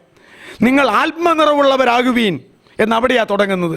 വീഞ്ഞു കുടിച്ച് മത്ത് പിടിച്ച് നടക്കുകയല്ല, നിങ്ങളോ ആത്മാവ് നിറഞ്ഞവരായി തീരണം എന്നിട്ടുള്ള കാര്യങ്ങൾ പറഞ്ഞിട്ട് അതിൻ്റെ ആ ഖണ്ഡികയിലെ അവസാനത്തെ വാക്യം, ക്രിസ്തുവിൻ്റെ ഭയത്തിൽ അന്യോന്യം കീഴ്പ്പെട്ടിരിക്കുക. ആ വാക്യം അവിടെ എഴുതി ചേർക്കേണ്ടതായിരുന്നില്ല, അത് താഴത്തെ കണ്ണികയുടെ ആദ്യം എഴുതി ചേർക്കേണ്ടതാണ്. അവിടെ കണ്ണിക തിരിഞ്ഞു കിടക്കുന്നു. ക്രിസ്തുവിൻ്റെ ഭയത്തിൽ അന്യോന്യം കീഴ്പ്പെട്ടിരിക്കുക എന്ന് പറഞ്ഞാൽ ക്രിസ്തുവിൻ്റെ ഭയത്തിൽ ആരാണ് അന്യോന്യം കീഴ്പ്പെട്ടിരിക്കേണ്ടത്? അതാ താഴേക്ക് പറയുന്നത്. ഭാര്യ ഭർത്താക്കന്മാർ, അവരുടെ കാര്യമാണ്, അവർ കീഴ്പ്പെട്ടിരിക്കണം. പിന്നത്തേത് മക്കൾ, മാതാപിതാക്കൾ. പിന്നത്തേത് ദാസന്മാർ, യജമാനന്മാർ. ഇത് 3 കൂട്ടം പറഞ്ഞിട്ടാ പറഞ്ഞത്. പിന്നെ ദൈവമക്കളും അന്ധകാര ശക്തികളുമാണ് അവശേഷിക്കുന്നത്. അവർ പരസ്പരം കീഴ്പ്പെട്ടിരിക്കണമെന്ന് പറഞ്ഞ പോലെ നമ്മൾ സാത്താനുകളുടെ പരസ്പരം അങ്ങോട്ടും ഇങ്ങോട്ടും കീഴ്പ്പെട്ടിരിക്കണം എന്നാണോ? അല്ല. മറ്റേ കീഴ്പ്പെടൽ പൂർത്തിയായി വന്നു കഴിയുമ്പോൾ നമുക്ക് കീഴ്പ്പെടുത്താനുള്ള ഒരു കൂട്ടരുണ്ട്. അത് സാത്താനും സൈന്യവുമാണ്. അവരെ കീഴ്പ്പെടുത്തുവാൻ തക്കവണ്ണം ദൈവത്തിൻ്റെ സർവായുധവർഗം ധരിക്കണം. തലയ്ക്ക് രക്ഷ എന്ന ഹെൽമെറ്റ്, ശിരസ്ത്രം അല്ലേ? ഒരു കയ്യിൽ വിശ്വാസം എന്ന പരിച, മറുകൈയിൽ ദൈവവചനമെന്ന ആത്മാവിൻ്റെ വാള്, നീതി എന്ന കവചം, സത്യമെന്ന അരക്കെട്ട്, സമാധാന സുവിശേഷത്തിൻ്റെ ഒരുക്കം, കാലിന് ചെരുപ്പ്, എല്ലാറ്റിനുമേതെ ദുഷ്ടൻ്റെ തീയമ്പുകളെ ഒക്കെയും കെടുക്കുവാൻ തക്ക വിശ്വാസം എന്ന പരിച. ഇങ്ങനെയെല്ലാം പറഞ്ഞിട്ട് അവസാനം പറയുകയാ, സദാസമയവും പ്രാർത്ഥനയാലും, ഏതു നേരത്തും പ്രാർത്ഥനയാലും യാചനയാലും അല്ലേ പ്രാർത്ഥിച്ചും കൊണ്ടിരിക്കുക. ഇങ്ങനെയാ സർവായുധവർഗം പൂർത്തിയാകുന്നത്. ഇതിനകത്ത് നമ്മുടെ വിഷയം സത്യമെന്ന അരക്കെട്ട് ദൈവമക്കൾക്ക് എപ്പോഴും ഉണ്ടായിരിക്കണം. അരക്കെട്ട് ഏതാണ്ട് ചെയ്യാൻ പോകുന്നതിനാ ശുശ്രൂഷ. എൻ്റെ ചെറുപ്പകാലത്ത് സദ്യകൾ വീട്ടിൽ നടത്തുമ്പോൾ വിളമ്പുകാർ പ്രത്യേകിച്ചുണ്ട്. ആ വിളമ്പുകാരുടെ വേഷം എന്നാണെന്നറിയാവോ? ഒരു മുണ്ടൊക്കെ ഉടുക്കും. പക്ഷെ അവരിട്ടിരിക്കുന്ന ഒരു നേരിയതുപോലുള്ള ഒരു മുണ്ടുണ്ടെന്ന്, അതെടുത്തിട്ട് എവിടെ കെട്ടും? അരയ്ക്കങ്ങ് കെട്ടും. ആ കെട്ട് കണ്ടു കഴിഞ്ഞാൽ ഇനി ഈ സദ്യ തീരുന്നിടം വരെ ഇവൻ ഏതോ ഒരു ഭക്ഷണ പദാർത്ഥം വിളമ്പുന്നവനാണെന്നറിയാം. അപ്പോൾ മറ്റുള്ളവർക്ക് ഭക്ഷണ പദാർത്ഥങ്ങൾ വിളമ്പിക്കൊടുക്കാനായിട്ടുള്ള ഒരുക്കമാണ് അവിടെ കാണിക്കുന്നത് അല്ലേ? കർത്താവ് മേൽവസ്ത്രം ഊരി തൂക്കിയിട്ടിട്ട് ഒരു തുവർത്തെടുത്ത് താൻ എന്ത് ചെയ്തു? അരയ്ക്ക് കെട്ടി. അവരുടെ കാല് കഴുകാൻ പോകുന്ന പണിയാണ്. അപ്പോൾ ഇവിടെ ദൈവമക്കളുടെ അരയ്ക്ക് എന്ത് കെട്ടിയിരിക്കണം എന്നായി പറഞ്ഞത്? സത്യം കെട്ടിയിരിക്കണം. ഏതെങ്കിലും ഒരു നേരത്തെ ഈ ബെൽറ്റ് അഴിച്ച് അടുത്ത ബെൽറ്റ് അഴിച്ച് മറ്റേ ബെൽറ്റ് അഴിച്ച് കളഞ്ഞാൽ പിന്നെ എൻ്റെ അവസ്ഥ തന്നെ. നിങ്ങൾ ആരായാലും ശരിയല്ലേ? ഈ നാട്ടിക്കട വേണ്ടുമെന്ന് നടക്കാൻ പറ്റുമോ? പറ്റത്തില്ല. അങ്ങനെയാണെങ്കിൽ സത്യമെന്ന അരക്കെട്ടില്ലാതെ എൻ്റെയും നിൻ്റെയും ആത്മീക ജീവിതം എന്നായി കാണിച്ചു നടക്കുക? അതാ ഇതിൻ്റെ ഗൗരവം. അതുകൊണ്ട് സത്യമെന്ന അരക്കെട്ട് കെട്ടിയിരിക്കണം. ഇവിടെ സത്യത്തിൻ്റെ വിഷയങ്ങൾ ഞാൻ അവസാനിപ്പിക്കട്ടെ. ഇങ്ങനെയുള്ള ഒരു വ്യക്തി ആരാധിക്കുന്ന ആരാധനയുടെ പേരാണ് സത്യത്തിൽ ആരാധിക്കുക. എന്തോരം ഗൗരവമായ കാര്യങ്ങളാണെന്നറിയാവോ? ഇതൊക്കെ വ്യാഖ്യാനിച്ച് കുളിപ്പിച്ച് വെള്ളം കളഞ്ഞ് കൊച്ചിനെയും കളഞ്ഞെന്ന് പറഞ്ഞ കണക്ക് വ്യാഖ്യാനിച്ച് അന്തസത്ത് കളഞ്ഞ് ചുമ്മാ ഏതാണ്ടെല്ലാം ജാതികൾ കാണിക്കുന്ന പോലെയും പഴയ നിയമക്കാർ കാണിക്കുന്ന പോലെ യഹൂദന്മാർ കാണിക്കുന്ന പോലെയൊക്കെയുള്ള ഒരു പ്രത്യേക തരം ആക്കി വെച്ചിരിക്കുക. ഇപ്പോൾ ആദ്യകാല പിതാക്കന്മാരൊക്കെ ഞങ്ങൾ ഈ കഴിഞ്ഞ ആഴ്ചയിൽ ജനുവരി 3-ാം തീയതി അല്ലേ നമ്മൾ പോളപ്പച്ചനെ കാണാൻ പോയത്. പോളപ്പച്ചനെ നിങ്ങൾ അറിയില്ലേ? ഈയിടെ നിങ്ങളുടെ വീട്ടിൽ വന്നായിരുന്നല്ലോ. ഇവിടെ നിങ്ങൾ അവിടെയൊക്കെ വന്ന് പ്രാർത്ഥിച്ചിട്ടുണ്ട്. അപ്പോൾ ഞാൻ വളരെ സ്നേഹിക്കുകയും ബഹുമാനിക്കുകയും ചെയ്യുന്ന ഒരപ്പച്ചനാണ്. എന്നാൽ യോജിക്കാത്ത ഒരുപിടി വിഷയങ്ങൾ ഉണ്ട് താനും സഭാപരമായിട്ടുള്ള. അവരൊക്കെ ആദ്യകാലത്ത് എനിക്ക് തോന്നുന്നത് നൈനാച്ചായൻ ഇദ്ദേഹമൊക്കെ കൂട്ടുകാരാണ്. പെന്തക്കോസ്തലായിരുന്നു. പിന്നീട് നൈനാച്ചൻ വേറെ സ്വതന്ത്ര സഭയായി. ഇദ്ദേഹം ഷാരൂനിലാണ് ഇപ്പോൾ നിൽക്കുന്നത്. ഞാൻ പറഞ്ഞത് അല്ല, അങ്ങോട്ട് പോയതല്ല, പരുത്തുംപാറയ്ക്ക് നമ്മൾ 22-ാം തീയതി പരുത്തുംപാറയ്ക്ക് ന്യൂ ഇന്ത്യയിൽ അവിടെ പോയപ്പോൾ ഇദ്ദേഹത്തിൻ്റെ ഒരു മകളെ കിട്ടിയ രാജൻ ബാബു അമ്മയ്ക്ക് വളരെ സീരിയസ് ആണ് എന്നൊക്കെ പറഞ്ഞു. ഒന്ന് വന്ന് കണ്ടാൽ വേണ്ടില്ല. അപ്പോൾ അത് കാണാൻ പോയതാ 22-ാം തീയതി. കണ്ടേച്ച് വീണ്ടും ഞങ്ങൾ പരുത്തുംപാറ യോഗത്തിന് പോയതാ. ഞാൻ പറഞ്ഞത് അവർ രണ്ടുപേരും ഡോക്ടറെ കണ്ട് മരുന്ന് കഴിച്ച് ചികിത്സ എടുക്കുന്ന പാർട്ടികളല്ല. പോളപ്പച്ചനും ഭാര്യയും. എനിക്കും അറിയാൻ മേല, ഞാൻ പണ്ട് പറഞ്ഞെങ്കിൽ ഞാൻ മറന്നുപോയി. അങ്ങനെ പ്രാർത്ഥിച്ചുകൊണ്ടിരുന്നു. അമ്മ മരിച്ചു പോകുമെന്ന് ഓർത്തതാ. ഞാൻ ചെല്ലുമ്പോൾ സൗഖ്യമായി കട്ടിലേല ഏറ്റിയിരിക്കും, വർത്തമാനങ്ങളൊക്കെ ശരിക്ക് പറയും. ഞാൻ പറഞ്ഞത് അവരുടെ നമ്മുടെ തലമുറയ്ക്ക് മുമ്പുള്ള പ്രായമുള്ള വേർപാടുകാരുടെ ജീവിതത്തിലെ ആ കൃത്യതയും നിഷ്ഠയും അവരുടെ വിശ്വാസത്തിൻ്റെ ഗൗരവവും ഒക്കെ ഒന്നറിയാൻ ഞാനങ്ങ് പറഞ്ഞതാ. ചത്താലും ശരി അവരെന്ത് ചെയ്യത്തില്ല, അങ്ങനെയുള്ളവർ മരുന്നെടുക്കില്ല. ഉടുമ്പന്നൂരൊരു വല്യമ്മ ഉണ്ടായിരുന്നു, അത് മരുന്നെടുത്തില്ല. എന്നെക്കൊണ്ട് മരുന്നെടുപ്പിക്കാൻ പറയാൻ അവരൊക്കെ ഒത്തിരി നോക്കിയതാണ്. ഞാൻ പറഞ്ഞു, കുന്നുമേലച്ചനെ ദൈവം കഴിഞ്ഞാൽ അടുത്ത ആളായി, എനിക്ക് എന്ത് പറഞ്ഞാലും ഞാൻ കേൾക്കാം, പക്ഷേ മരുന്ന് മാത്രം കഴിക്കാൻ പറഞ്ഞാൽ ഞാൻ കേൾക്കില്ല എന്ന് പറഞ്ഞു. പിന്നെ അതിനോട് പറഞ്ഞിട്ട് വല്ല കാര്യമുണ്ടോ? അത് ചത്തുപോയി. ഞാൻ പറഞ്ഞത്, അവർ മരുന്നെടുക്കാതിരുന്നാൽ നമ്മൾ പറഞ്ഞ് പേടിപ്പിക്കുമ്പോൾ എന്നതായി സംഭവിക്കാൻ പോണത്? അങ്ങ് ചത്തു പോകും, അങ്ങ് ചാവുന്നല്ലേ ഉള്ളൂ. അതിനവർക്ക് സന്തോഷമാണ്, അല്ല പ്രശ്നമുണ്ടോ? ഞാൻ പറഞ്ഞത് ഇങ്ങനെയുള്ള ഒരുപിടി ഉപദേശങ്ങളിൽ വ്യത്യാസമുണ്ട്. എല്ലാവരും അങ്ങനെ ഒത്തിരി വ്യത്യാസത്തിലായിരിക്കുന്നത്. പോളപ്പച്ചൻ്റെ ഒത്തിരി കാര്യം നിങ്ങൾക്ക് ഇഷ്ടമാകുമ്പോൾ നിങ്ങളിൽ ആരെങ്കിലും, ഇവിടെയുള്ള അധികം ആളുകളും സൂക്കേട് വന്നാൽ ഡോക്ടറെ കാണൂല, മരുന്നും കഴിക്കൂല, ചത്തെങ്കിൽ ചാവട്ടെ എന്ന് നിങ്ങൾ ആ വിശ്വാസം എടുക്കുമോ? എടുക്കില്ല. കാരണം അദ്ദേഹത്തെ ഈ ലോക ജീവിതത്തിന് വലിയ പ്രാധാന്യം കൊടുക്കുന്നില്ല. അതുകൊണ്ട് അദ്ദേഹം അങ്ങനെ വിശ്വസിക്കുന്നു. ചത്തങ്ങ് ചത്തെന്ന് പറയും. നമ്മൾ ഇച്ചിരോടെ ഈ ലോകത്തിലെ ജീവിതത്തിന് പ്രാധാന്യം കൊടുക്കുന്നു, ഇല്ലേ? അങ്ങനെ നമ്മൾ ഈ തടി തപ്പി പോകണമെന്ന് പറഞ്ഞു കഴിഞ്ഞാൽ ഒരുപിടി കാര്യം പോളപ്പച്ചൻ നമുക്ക് ഇഷ്ടമാണ്. എല്ലാ കാര്യവും ഇഷ്ടമാണോ? അല്ല. എനിക്കും അങ്ങനെ പോളപ്പച്ചനെ ഇഷ്ടമാണ്. ചില കാര്യങ്ങൾക്ക് ഇഷ്ടമാണ്, ചില കാര്യങ്ങൾക്ക് ഞാൻ പറഞ്ഞു, ഞാൻ രോഗം വന്നതിന് മുമ്പേ ഡോക്ടറെ കാണാൻ ഓടിപ്പോകുന്ന ആളാണ്. ഡോക്ടറെ കാണും, മരുന്ന് കഴിക്കും. അതിപ്പം മരുന്ന് കഴിക്കുന്നയാൾ നരകത്തിൽ പോകുമെന്നും മരുന്ന് കഴിക്കാത്ത ആൾ സ്വർഗത്തിൽ പോകുമെന്നും വ്യവസ്ഥ വല്ലതും ഉണ്ടോ? സ്വർഗത്തിൽ നരകത്തിലും പോകുന്ന കാര്യമൊന്നുമില്ല. ഞാൻ പറഞ്ഞത് അവർ മനസ്സിലാക്കിയ കാര്യം, ആ ദൈവത്തിൻ്റെ രോഗശാന്തി, അത്ഭുത രോഗശാന്തിയിലുള്ള വിശ്വാസം, അത് ചത്താലും വേണ്ടില്ല ജീവിച്ചാലും വേണ്ടില്ല, അവരൊരു തീരുമാനം ചെയ്തു. മരിച്ചാലും ആ തീരുമാനം അവർ അംഗീകരിക്കുന്നു. ഇങ്ങനെയൊക്കെയുള്ള എടുക്കുന്ന സത്യമെന്ന് വിചാരിക്കുന്ന ഒരു കാര്യത്തിന് വേണ്ടിയുള്ള മരിച്ചാലും അത് തെറ്റിക്കാത്ത ഒരു ജീവിത നിലവാരം ഈ പോളപ്പച്ചനെ പോലെ പ്രായമുള്ള ആളുകൾക്കുണ്ട്. ഇന്നത്തെ തലമുറയ്ക്ക് ഇങ്ങനെ വല്ലതും ഉണ്ടോ? ഇവിടെ നരകത്തിൽ പോയാലും വേണ്ടില്ല, മൂത്ത് കളിച്ചാലും സ്വർഗത്തിൽ പോയാലും വേണ്ടില്ല എന്ന് വരെ വയ്ക്കുന്ന പാർട്ടികളാണ് നമ്മൾ ഇച്ചിരൂടെ കഴിയുമ്പോൾ, അല്ലേ? അങ്ങനെയാ. എന്തോരം ആളുകളാ സമുദായം വിട്ടിട്ട് വീറോടെ ഇങ്ങോട്ട് വന്നിട്ട് തക്ക സമയത്ത് കല്യാണം നടക്കാത്തതുകൊണ്ട് തിരിച്ച് വിട്ടുപോകുന്ന സമുദായത്തിലേക്ക് പോയി കല്യാണം ആലോചിച്ച് എന്നാ സഭ അങ്ങനെ വല്ലതും നോക്കാനുണ്ടോ? അപ്പം കല്യാണം വരെ ആ പുള്ളിയുടെ വിശ്വാസത്തിൻ്റെ വീറ്, ശരിയല്ലേ? മറ്റൊരാളുടെ രോഗം വരുന്നിടം വരെ, ഇങ്ങനെയൊക്കെയുള്ള ഒരുപിടി കാര്യങ്ങൾ ഉണ്ട്. ഞാൻ പറഞ്ഞ അതുകൊണ്ട് ഇങ്ങനെയുള്ള വിഷയങ്ങളൊക്കെ നമ്മുടെ വിശ്വാസ വിഷയത്തിലല്ല ചേർത്തിരിക്കുന്നത്, നമ്മുടെ ക്രമീകരണ വിഷയത്തിലാണ്. നമ്മുടെ 12 വിശ്വാസ വിഷയത്തിൽ ഗൗരവമായ കാര്യങ്ങൾ മാത്രമേ ഉൾക്കൊള്ളിച്ചിട്ടുള്ളൂ. അത് വിശ്വസിച്ചില്ലെങ്കിൽ ആത്മാവ് നരകത്തിൽ പോണ ഏർപ്പാടായതുകൊണ്ട് അതങ്ങനെ വെച്ചിരിക്കുന്നത്. ഇപ്പം മരുന്ന് കഴിക്കണോ കഴിക്കണ്ടായോ, കുപ്പായമിടണോ ഇടണ്ടായോ, കുരിശ് വെക്കണോ വെക്കണ്ടായോ, ആഭരണം ധരിക്കണോ ധരിക്കണ്ടായോ, ഇങ്ങനെയൊക്കെയുള്ള ഒരുപിടി കാര്യങ്ങൾ നമ്മുടെ ക്രമീകരണത്തിൽ 2ാം സ്ഥാനത്തോ 3ാം സ്ഥാനത്തോ വെച്ചിരിക്കുക. അതൊക്കെ ഒരു വ്യക്തിയുടെ മനസാക്ഷി പോലെ ചെയ്യുക. കഴിക്കണമെങ്കിൽ കഴിക്കണ്ട, ആർക്ക് പാട്, ഇടണമെങ്കിൽ ഇട്, ആർക്ക് പാട്, ധരിക്കണമെങ്കിൽ ധരിക്ക്, ആർക്ക് പാട്. ഇതൊന്നും സ്വർഗത്തിലും നരകത്തിലും പോകുന്ന വിഷയങ്ങളല്ല. അത് നിങ്ങൾ മനസ്സിലാക്കി വെച്ചാൽ മതി. ധരിച്ചാലും ധരിച്ചില്ലെങ്കിലും ഈ വിഷയത്താൽ ഒരാൾ സ്വർഗത്തിൽ പോവുകയോ നരകത്തിൽ പോവുകയോ ചെയ്യത്തില്ല. അതിനേക്കാൾ എന്ത് ബുദ്ധിമുട്ടാണ്. ഞാൻ 22 കൊല്ലം സമുദായത്തിൽ കുപ്പായിട്ടതാണെന്ന് നിങ്ങൾക്കറിയാം. ഇപ്പം 21 കൊല്ലമായി. ഈ കാസ് ഇങ്ങോട്ട് വന്നപ്പോൾ ഈ കാസ് കേട്ടുകൊണ്ട് നടക്കണം. അങ്ങനെ കുപ്പായിടിയിൽ തുടങ്ങിയിട്ട് 25 2 ഞാൻ പറഞ്ഞേ, 22 അല്ല 25ആയി. ചമ്മാച്ചന 3 കൊല്ലമായിരുന്നപ്പോഴും കുപ്പായം ഉണ്ടായിരുന്നല്ലോ.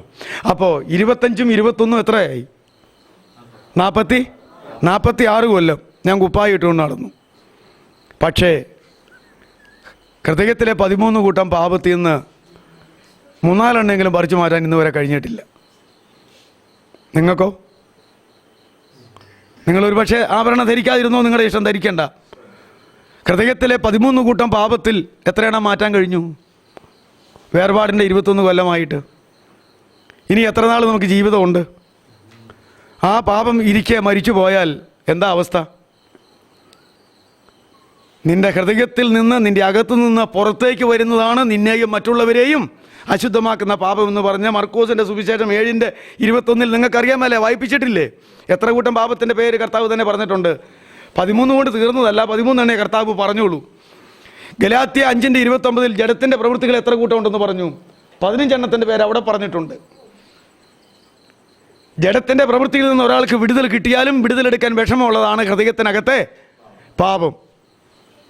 അപ്പോൾ ഞാൻ പറഞ്ഞത്, വിശുദ്ധി തുടങ്ങേണ്ടത് അകത്തു നിന്ന് പുറത്തേക്കാണ്, പുറത്തു നിന്ന് അകത്തേക്കല്ല. ന്യായപ്രമാണത്തിൻ്റെ വിശുദ്ധിയും അശുദ്ധിയും എല്ലാം പുറത്തു നിന്ന് അകത്തേക്കാണ്. എന്നാൽ ദൈവസഭയുടെ പരിശുദ്ധാത്മാവിൻ്റെ കൃപായുഗത്തിൽ അശുദ്ധിയും വിശുദ്ധിയും എവിടെ നിന്നാണ് തുടങ്ങുന്നത്? അകത്തു നിന്നാണ് വരുന്നത്. അകം വെടിപ്പാക്കുവീൻ, പുറം താനേ വെടിപ്പായിക്കൊള്ളും. അകം വെടിപ്പാക്കാതെ പുറം വെടിപ്പാക്കിക്കൊണ്ടിരുന്നാൽ ഒരു ആചാരം ഒന്ന് മാത്രമേ ഉള്ളൂ. ആ ആചാരവും അനുഷ്ഠാനവും കൊണ്ട് എന്തെങ്കിലും പ്രയോജനം കിട്ടുമോ? പിന്നെ പല നല്ല കാര്യങ്ങളുണ്ട്.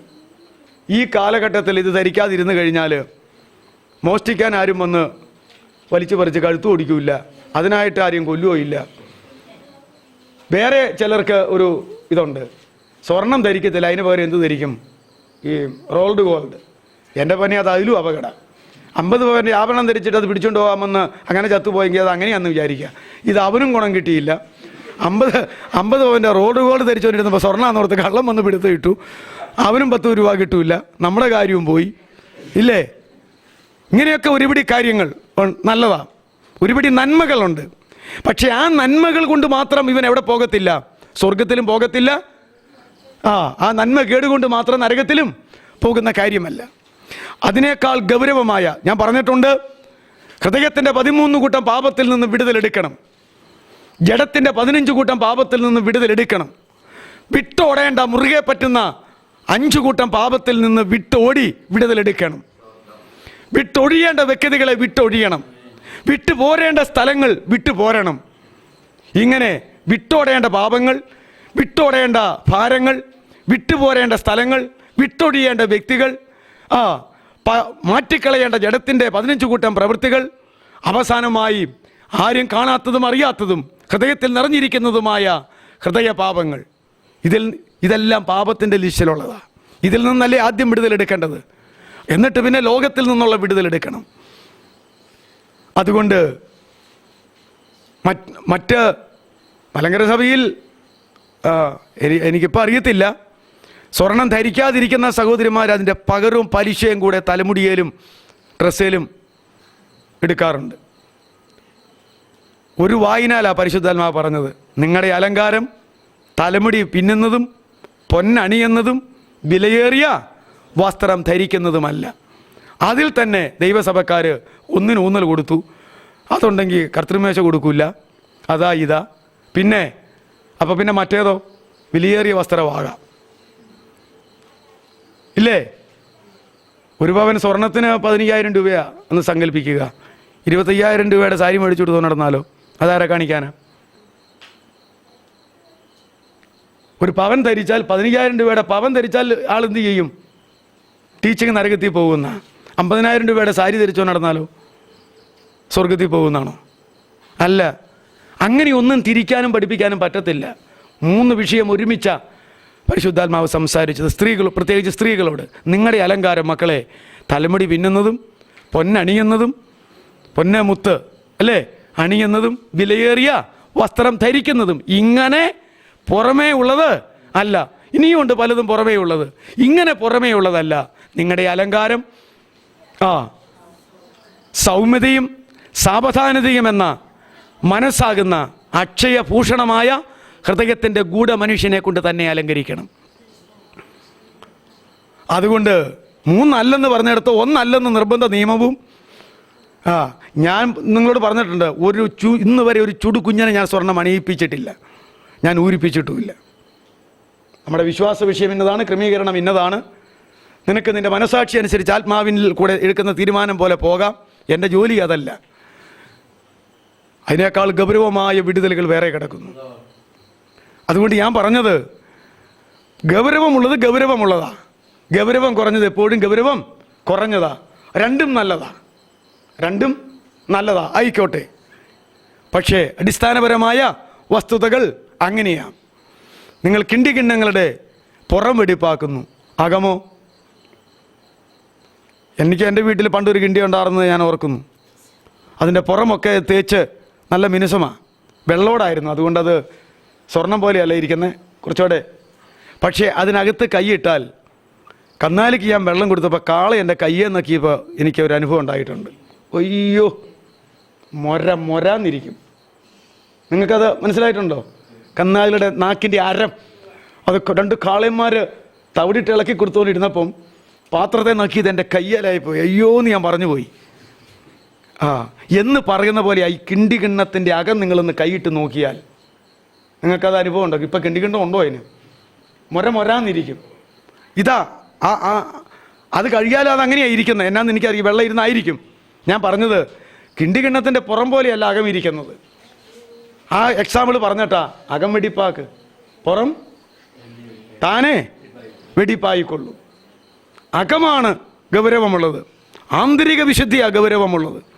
അതൊക്കെ നമ്മളിങ്ങനെ ഓർക്കണം. അതുകൊണ്ട് ഇങ്ങനെയുള്ള കാര്യാദികളിലേക്ക് നമ്മളെ വിധിക്കുന്നത് ആ സഭക്കാരനോ ഈ സഭക്കാരനോ ആ പാസ്റ്ററോ ഈ പാസ്റ്ററോ അച്ഛനോ അമ്മായിയോ ഒന്നുമല്ല. ആരാ വിധിക്കുന്നത്? ന്യായാധിപനായ യേശു ക്രിസ്തു.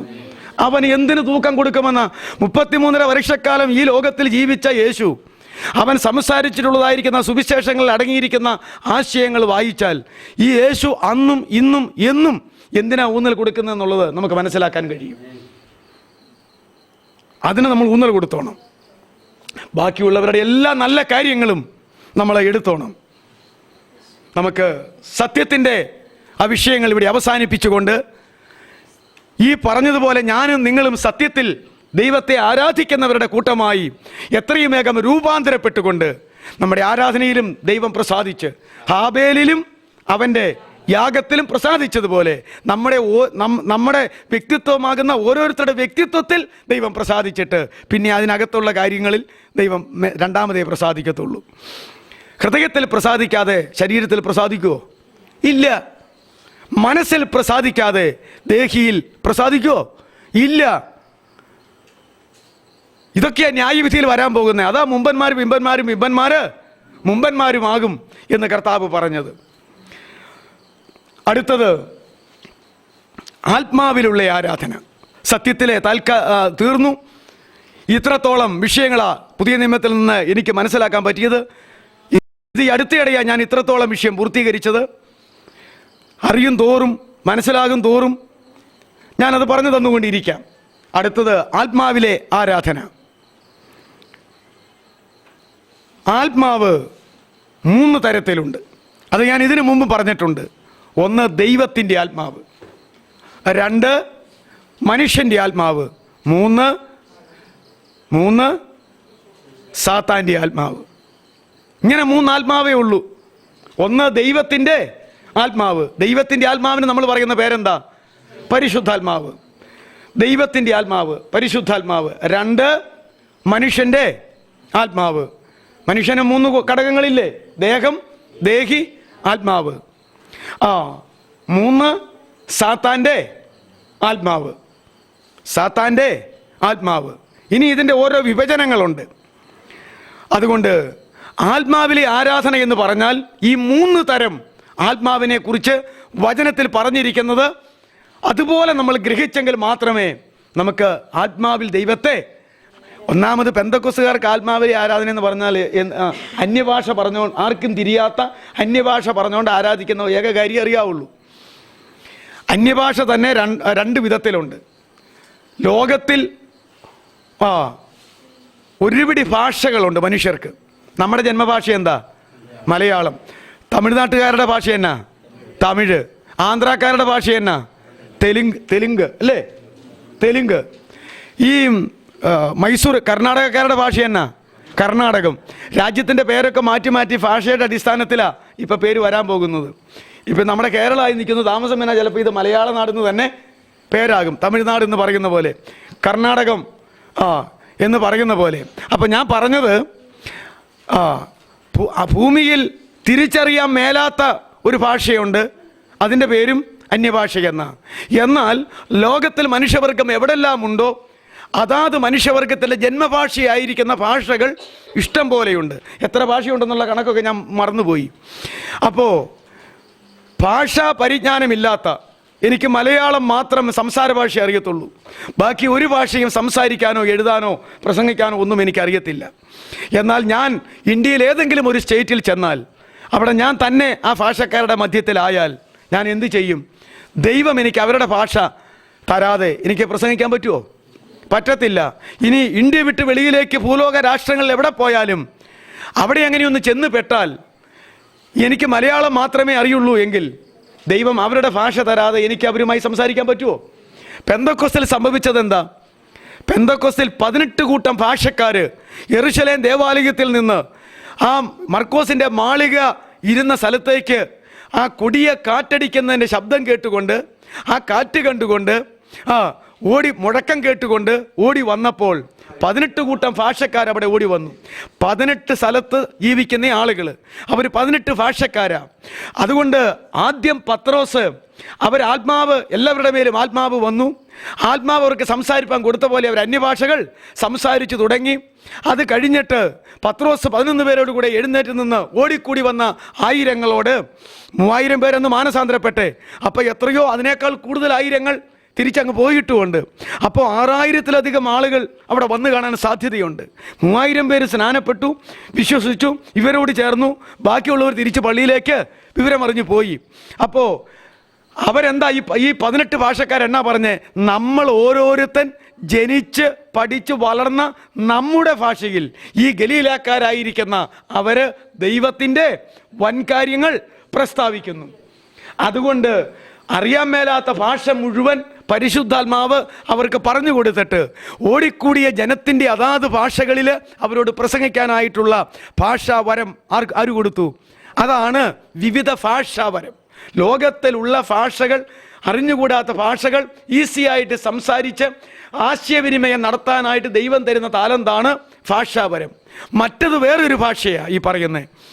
അന്യഭാഷയിൽ സംസാരിക്കുന്നവൻ മനുഷ്യരോടല്ല ദൈവത്തോടൊത്തരെ സംസാരിക്കുന്നു. ആരും തിരിച്ച് അറിയുന്നില്ലല്ലോ. ഈ ആരും തിരിച്ചറിയാത്ത ഭാഷയല്ലാതെ മറ്റു ഭാഷകൾ കാര്യമായിട്ട് ഇന്ന് കിട്ടുന്നുമില്ല. അങ്ങനെ ആ ഭാഷയിൽ എന്തെങ്കിലും പറയുന്നതാണ് ഈ ആത്മാവിലെ ആരാധന എന്ന് പെന്തക്കോസ്ത് ലോകം അങ്ങ് പറഞ്ഞ് പഠിപ്പിച്ച് ഒരു ട്രഡീഷനായി. ഞാൻ പറഞ്ഞല്ലോ അന്യഭാഷ 2 തരത്തിലുണ്ടെന്ന്. അങ്ങനെ ദൈവത്തിൻ്റെ ആത്മാവ് ആർക്ക് ആ വരം കൊടുത്താലും ആ വരം ജ്വലിപ്പിച്ചാലും അത് നല്ലത് തന്നെ. എന്നാൽ ഇത് മാത്രമല്ല ആത്മാവിലെ ആരാധന. ദൈവത്തിൻ്റെ ആത്മാവുണ്ട്, അത് പരിശുദ്ധാത്മാവാണ്. അപ്പോൾ പരിശുദ്ധാത്മാവിൽ ദൈവത്തെ ആരാധിക്കാൻ പറ്റും. 2 മനുഷ്യൻ്റെ ആത്മാവുണ്ട്, മനുഷ്യൻ്റെ ആത്മാവിൽ ദൈവത്തെ ആരാധിക്കാൻ പറ്റും എന്ന് പറഞ്ഞാൽ ന്യായപ്രമാണ കാലത്ത് മനുഷ്യൻ്റെ ആത്മാവിൻ്റെ ആരാധനയായിരുന്നില്ല, അവർ ജഡീകമായിട്ടും ദേഹീപരമായിട്ടുമുള്ള ആരാധനയായിരുന്നു അവർക്ക് പഴയ നിയമത്തിലുണ്ടായിരുന്നത്. നമ്മൾ ജഡത്തിൽ ആരാധിക്കുന്ന ആരാധന ദൈവത്തിൻ്റെ ആരാധനയല്ല, ദേഹിയിൽ ആരാധിക്കുന്ന ആരാധനയും ആത്മാവിൻ്റെ ആരാധനയല്ല. നമ്മുടെ തന്നെ ആത്മാവിൻ്റെ ആരാധനയാകണമെങ്കിൽ ദേഹിയും കഴിഞ്ഞ് അകത്തിരിക്കുന്ന വലിയ ഘടകമായിരിക്കുന്ന ആത്മാവിൽ നിന്ന് തന്നെ പ്രചോദിതമായി വരുന്ന സ്വന്തം ഭാഷയിലുള്ള ആരാധന. ആത്മാവിൽ തട്ടാത്ത കാര്യം നമുക്ക് ആരാധിക്കാൻ പറ്റത്തില്ലേ? ഇപ്പോൾ ഈ സഹോദരന്മാർ അവിടെ ഇരുന്ന് നല്ല ഭാഷ പറഞ്ഞ് ആരാധിച്ചു കഴിഞ്ഞപ്പോൾ എനിക്ക് വേണമെങ്കിൽ അത് കേട്ട് ഇച്ചിരോടെ നല്ല ഭാഷ സംസ്കൃതമൊക്കെ കലർത്തിയ കുറച്ചുകൂടെ നല്ല ഭാഷയിൽ പറയാൻ എനിക്ക് കഴിയും. അത് ഞാൻ എവിടെ നിന്ന് ആരാധിക്കുന്നതാ?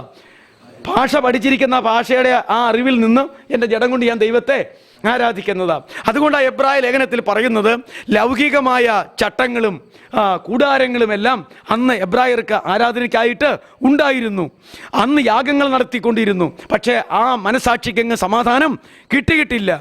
ഇപ്പോൾ എന്ന് പറയുന്നത് ദൈവമക്കൾ സ്വഭാഷയിൽ ആരാധിച്ചാലും അവരുടെ ആരാധന ജഡത്തിൻ്റേതായിട്ട് വരരുത്, ദേഹിയുടേതായിട്ട് വരരുത്. പിന്നെയോ പരിശുദ്ധാത്മാവിൻ്റെ സഹായത്താൽ നമ്മുടെ അകത്തിരിക്കുന്ന ആത്മാവിൻ്റേതായിട്ട് പുറത്തേക്ക് വരണം. അതാണ് ആത്മാവിലെ ഒരാരാധന എന്ന് പറഞ്ഞാൽ അതെന്താണ്? മനുഷ്യനിൽ തന്നെ ദേഹി ആത്മാവ് ഉള്ളതിനാൽ എവിടെ നിന്നായി ആരാധന വരേണ്ടത്? ആത്മാവിൽ നിന്നാ. വിശുദ്ധി വരേണ്ടത് എവിടെ നിന്നാന്നാണ് പറഞ്ഞത്? ഹൃദയത്തിൽ നിന്ന് അല്ലേ? അങ്ങനെ അകത്തു നിന്ന് വരണം. അതുകൊണ്ട് മനുഷ്യൻ്റെ ആത്മാവുണ്ട്. ദൈവത്തിൻ്റെ ആത്മാവെന്ന് പറയുന്നത് പരിശുദ്ധാത്മാവ് തന്നെ. മനുഷ്യൻ്റെ ആത്മാവെന്ന് പറയുന്നത്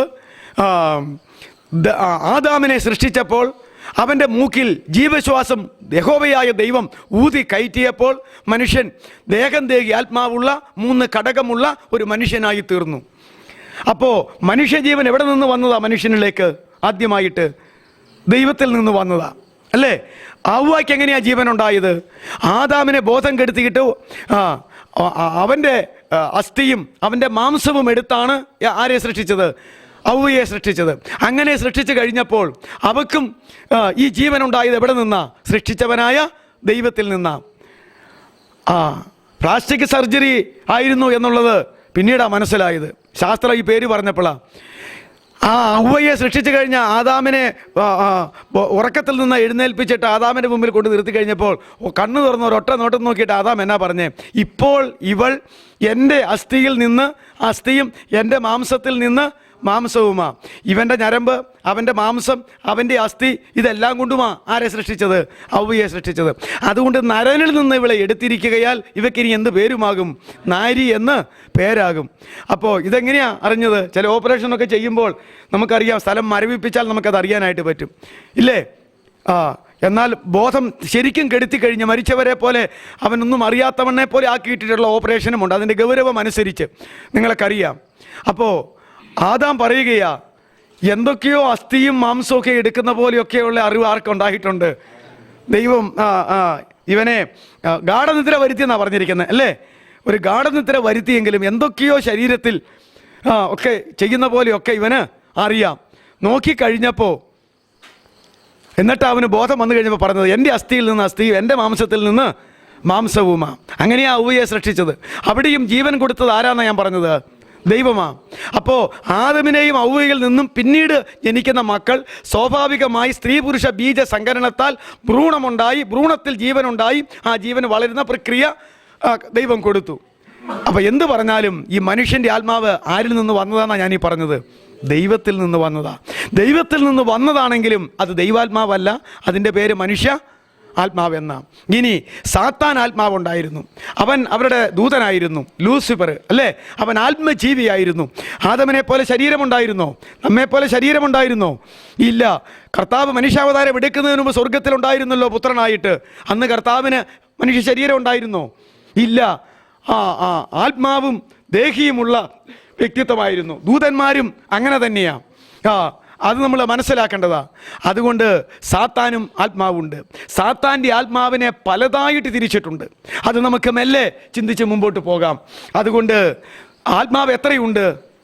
3. 1 ദൈവത്തിൻ്റെ ആത്മാവ്, 2 മനുഷ്യൻ്റെ ആത്മാവ്, 3 സാത്താൻ്റെ ആത്മാവ്. ഇത് നമ്മൾ മനസ്സിലാക്കുക. ദൈവത്തിൻ്റെ ആത്മാവിൻ്റെ വാക്യം 2 ഞാൻ പറഞ്ഞു തരാം. ഉൽപ്പത്തി 1:2.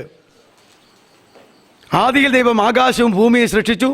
ഭൂമി പാഴായും ശൂന്യമായും ഇരുന്നു. ആഴത്തിന്മീതെ ഇരുളുണ്ടായിരുന്നു. ദൈവത്തിൻ്റെ ആത്മാവ് വെള്ളത്തിന്മീതെ. അപ്പോൾ ദൈവത്തിൻ്റെ ആത്മാവ്, അതാ ഉൽപ്പത്തി 1:2. ഫിലിപ്പിയ 3:3. ജോയി പാസ്റ്റർ ഇവിടെ ഒത്തിരി തവണ പറഞ്ഞിട്ടുണ്ട് ഈ വാക്യം.